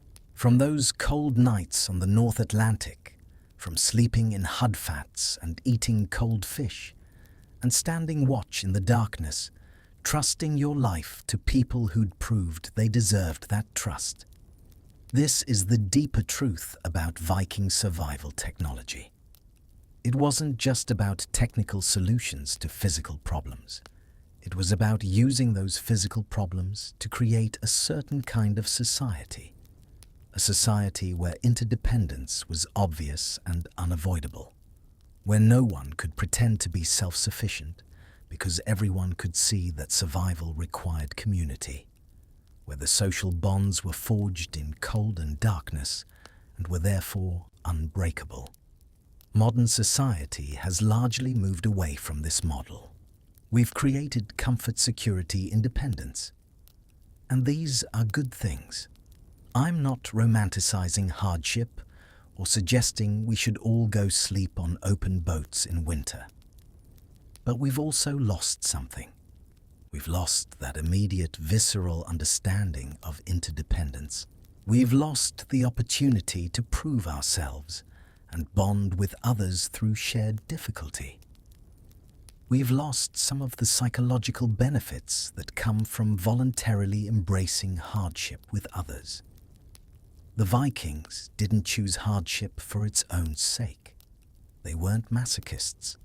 They endured cold and danger because there were things on the other side: new lands, trade opportunities, honor, survival for their families. But in enduring it together, in developing systems and cultures around collective survival, they discovered something about human potential that we're still learning from 1,000 years later. And that something is, humans are at their best when they need each other. When luxury and privilege and independence are stripped away, what remains is our fundamental social nature. Our ability to cooperate, to care for each other, to find meaning in collective struggle. The cold doesn't make us cruel. It makes us kind if we let it. It makes us reach for each other, because warmth shared is warmth multiplied. And in that reaching, in that sharing, we become something more than we could ever be alone. This is the ultimate winter survival skill. Not a technique or a piece of equipment, but an understanding. An understanding that the cold isn't your enemy.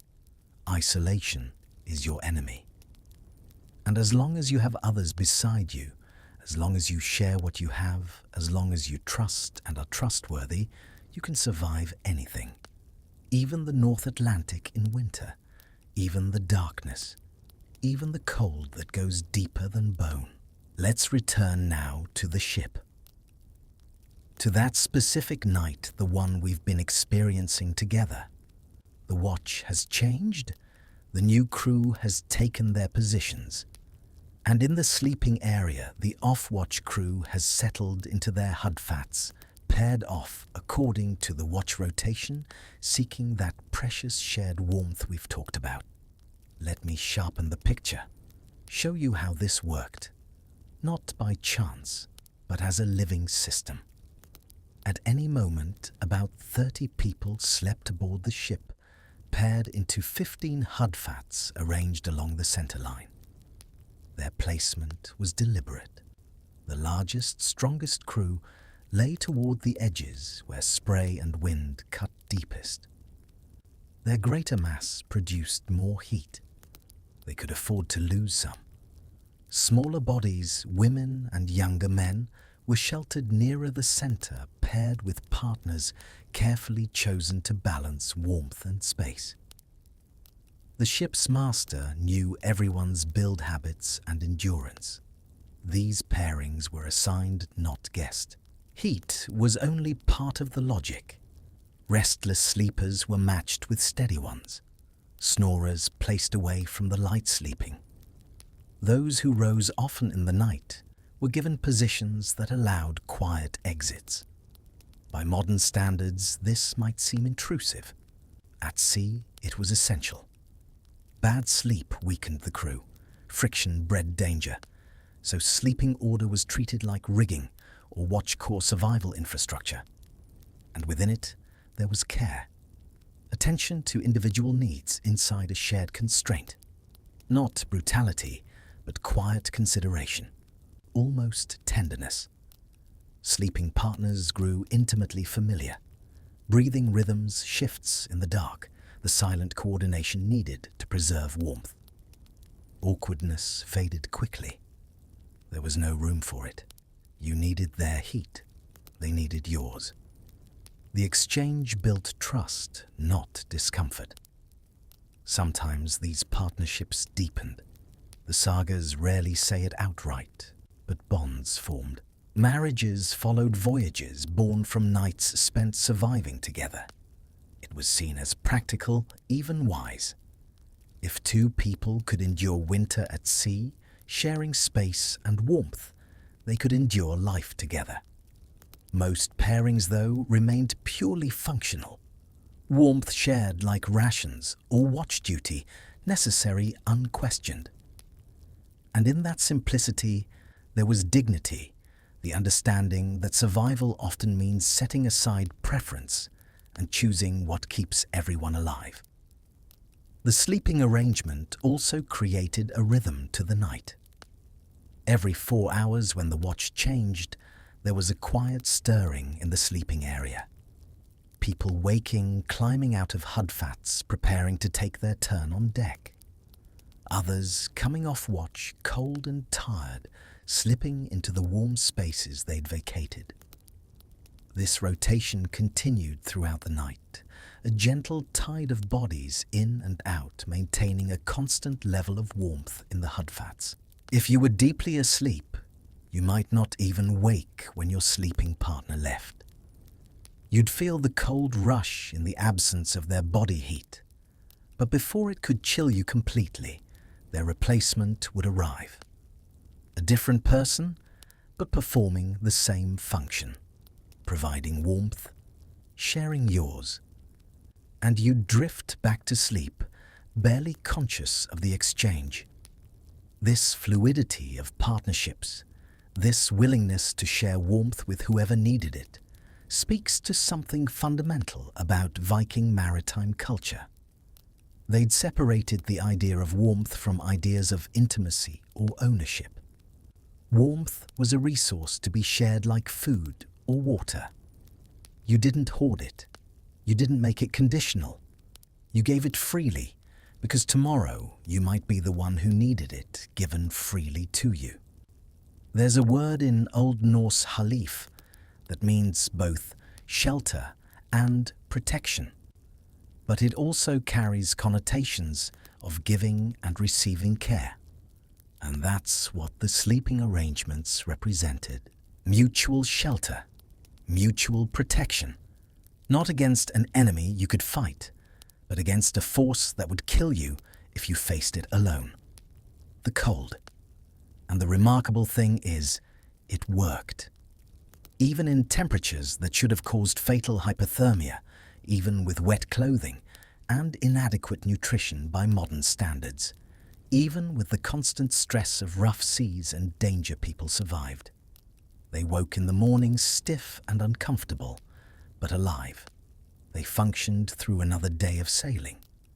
They made it to their destinations, established colonies, explored new lands, all because they'd learned to share warmth effectively.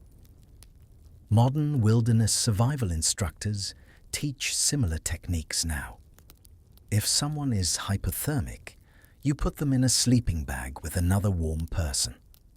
Skin-to-skin contact is most effective. The warm person's body heat transfers directly far more efficiently than any external heating could achieve. The Vikings understood this 1,000 years ago. They built an entire maritime culture around it. But they understood something deeper too. They understood that the physical act of sharing warmth created social bonds that were just as important as the warmth itself. When you've lain next to someone through a cold night, felt their breathing shared, your body heat with them, trusted them not to take more than their share or give less than they could, you've created a relationship that's hard to break. This is why Viking crews were so effective.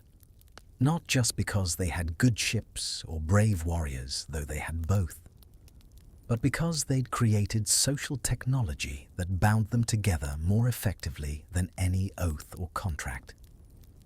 They'd learned to need each other in the most literal physical way, and that need created loyalty that couldn't be bought or forced.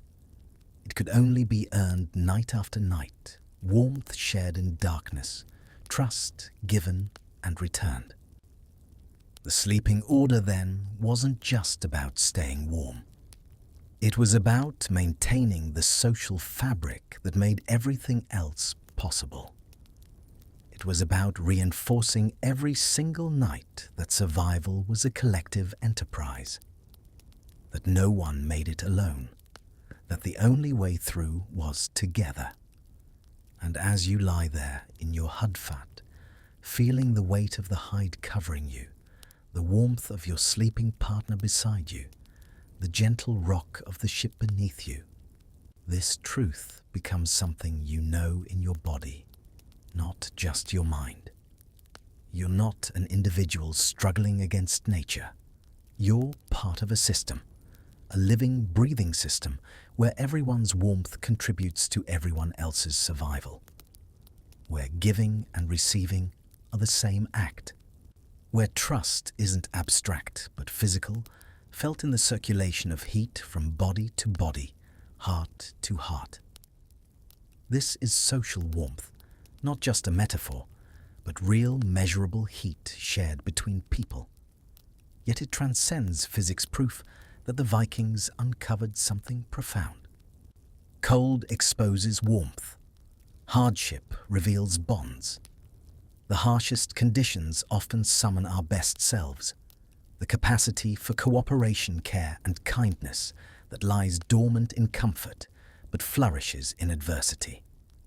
In that flourishing, amid shared heat against the chill, they discovered value in the journey itself beyond any destination. It proved humans can endure together what they'd never survive alone. Warmth stems not from flames, but from one another. As long as you share freely and accept what's given you, can weather anything. Even this, the North Atlantic in winter, its darkness, cold and endless sway of a tiny wooden ship on an infinite sea. You can survive it and more. You can find peace, purpose, a warmth unbound by temperature, rooted in what it truly means to be human. The stars turn slowly overhead, their silent wheel marking the hours. Orion climbs the Pleiades follow, and for those who know the sky as everyone here does, the time is clear. 2 hours until dawn. 2 hours until the first pale light loosens the night's grip. But for now, dawn is still far away. There is only darkness cold and the soft breathing of sleepers. The watch moves in silence. The helmsman sways with the ship, reading the steering oar by feel alone. The lookout scans the black horizon alert, not because danger is expected, but because survival demands attention even when nothing happens. And across the deck, something quietly extraordinary unfolds. 30 people, some once strangers, sleep in conditions that should be lethal. They survive through cooperation, shared space, and the simple physics of body heat. Small islands of warmth bloom in the cold, and within them, life holds. Listen closely. Breathing begins to align unconsciously, naturally. Inhale, exhale. It blends with the waves, the creaking hull, the whisper of wind, until all becomes one rhythm. The ship breathing the crew, its pulse. Inside your hudfat, you drift in the space between waking and sleep. The cold recedes. Balance is found. Hide wool shed warmth, your own heat enough. Not comfort, not suffering. Just being. Floating through darkness toward a destination you trust even unseen. This is winter survival from the inside. Quiet, undramatic, a steady faith in rhythms that have always worked. Breath by breath, hour by hour, knowing that dawn will come. It always has. You see the longhouses waiting on distant shores. Smoke rising from central hearths. People gathered around fires, safe and warm, waiting for the ships to return. You see children asking their parents, "When will they be back?" And the parents answering, "When the weather allows, when the voyage is complete, they'll come back." They always do. And you understand in this drifting state why they always come back. Not just because of skill or luck, though both matter, but because they have this system, this knowledge, this willingness to sacrifice individual comfort for collective survival. They come back because they've learned that the only way forward is together. The images shift. You see spring, the ice melting, flowers pushing up through cold earth, ships being repaired, tar being heated and applied to hulls, sails being mended and reinforced. You see the first warm days of summer when sailing becomes almost pleasant, when you can shed the heavy wool layers and feel sun on your skin, when food is fresh and varied instead of dried and monotonous, when night watch is something you look forward to instead of something you endure. Summer sailing is a pastime. Winter sailing is a testament.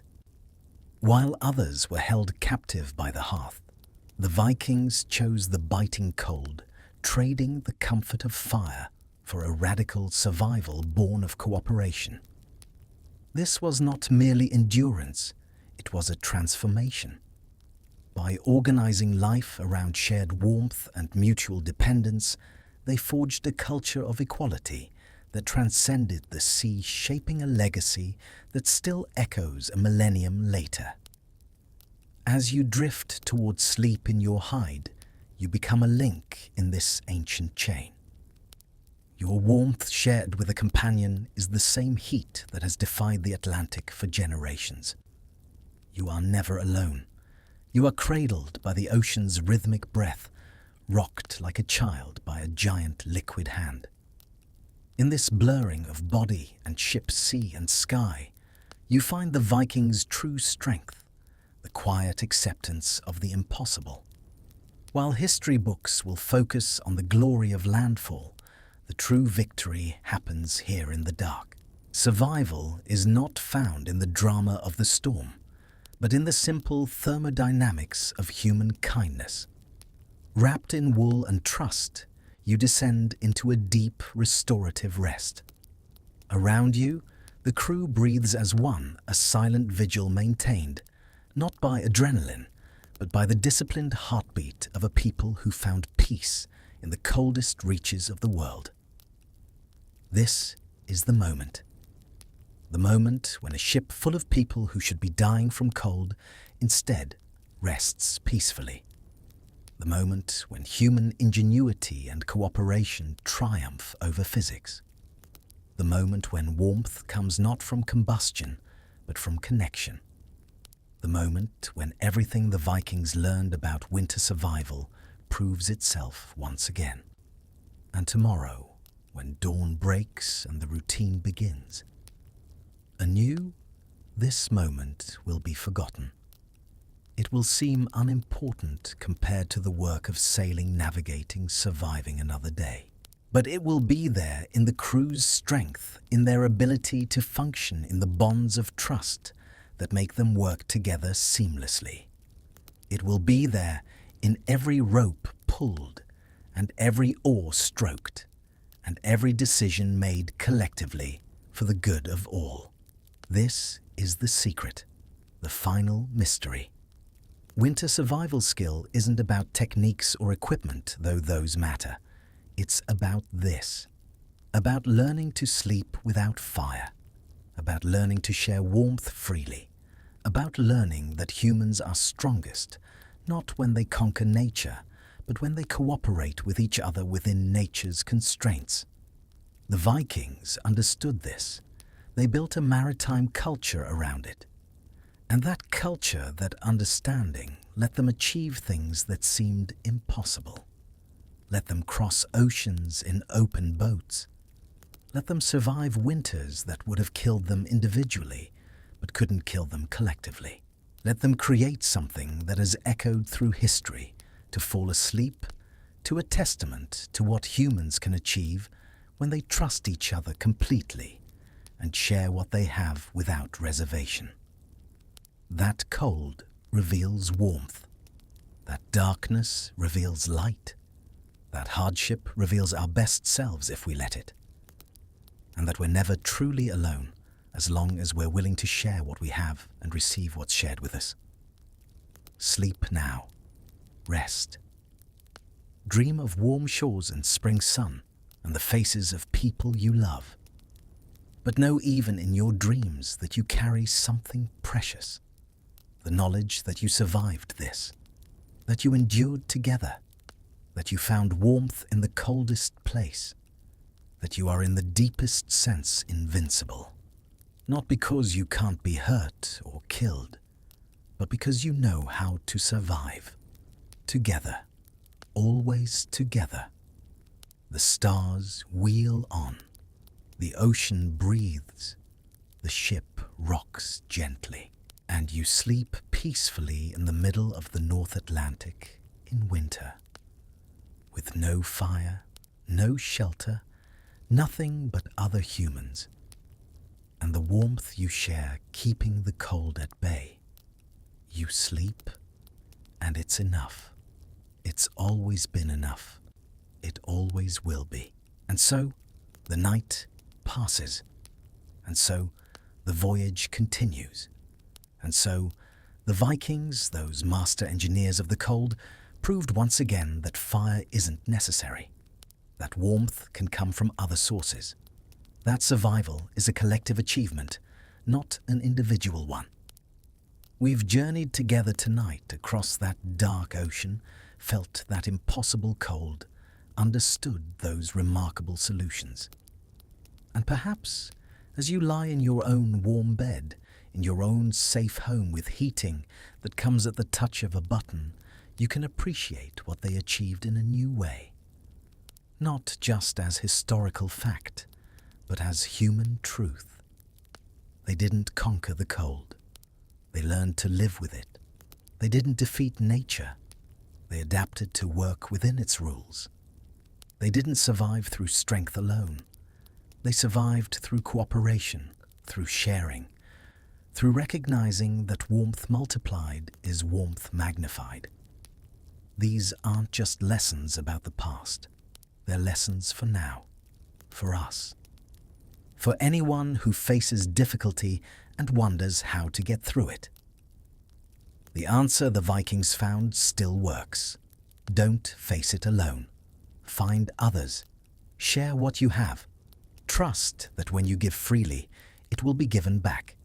Create systems where everyone's survival depends on everyone else's, and watch how quickly people become their best selves. The Vikings crossed the North Atlantic 1,000 years ago without fire. That's the fact. But the deeper truth is that they crossed it with something more important than fire. They crossed it with each other, with trust, with cooperation, with the recognition that human warmth freely shared is the most powerful technology we possess. As you drift towards sleep, now think about this. About those Vikings in their hide sacks sharing warmth in the darkness. About how the coldest place revealed the warmest bonds. About how giving away what you have often means you receive more back. About how we're all on the same ship, in a way all dependent on each other, all stronger together than we could ever be alone. Sleep well, rest deeply, and know that somewhere across the gulf of 1,000 years there are echoes. Echoes of breathing synchronized, echoes of warmth shared, echoes of people who proved that the hardest journeys can be survived if you don't face them alone.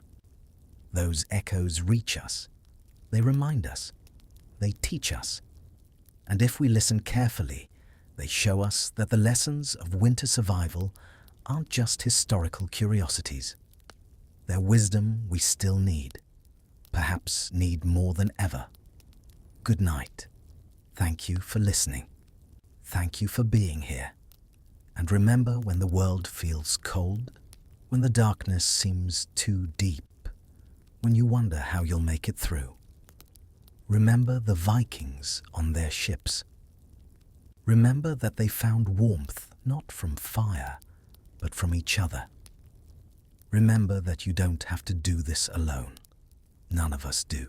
We're all in this together, sharing what we have, trusting each other, finding our way through the darkness toward whatever dawn awaits. Sleep now. Dream of whale roads and star-filled skies. Dream of warmth shared freely. Dream of the quiet strength that comes from knowing you're part of something larger. And wake tomorrow with the knowledge that you too can survive whatever winter brings, as long as you remember the most important winter survival skill of all: we survive together, or not at all. Good night.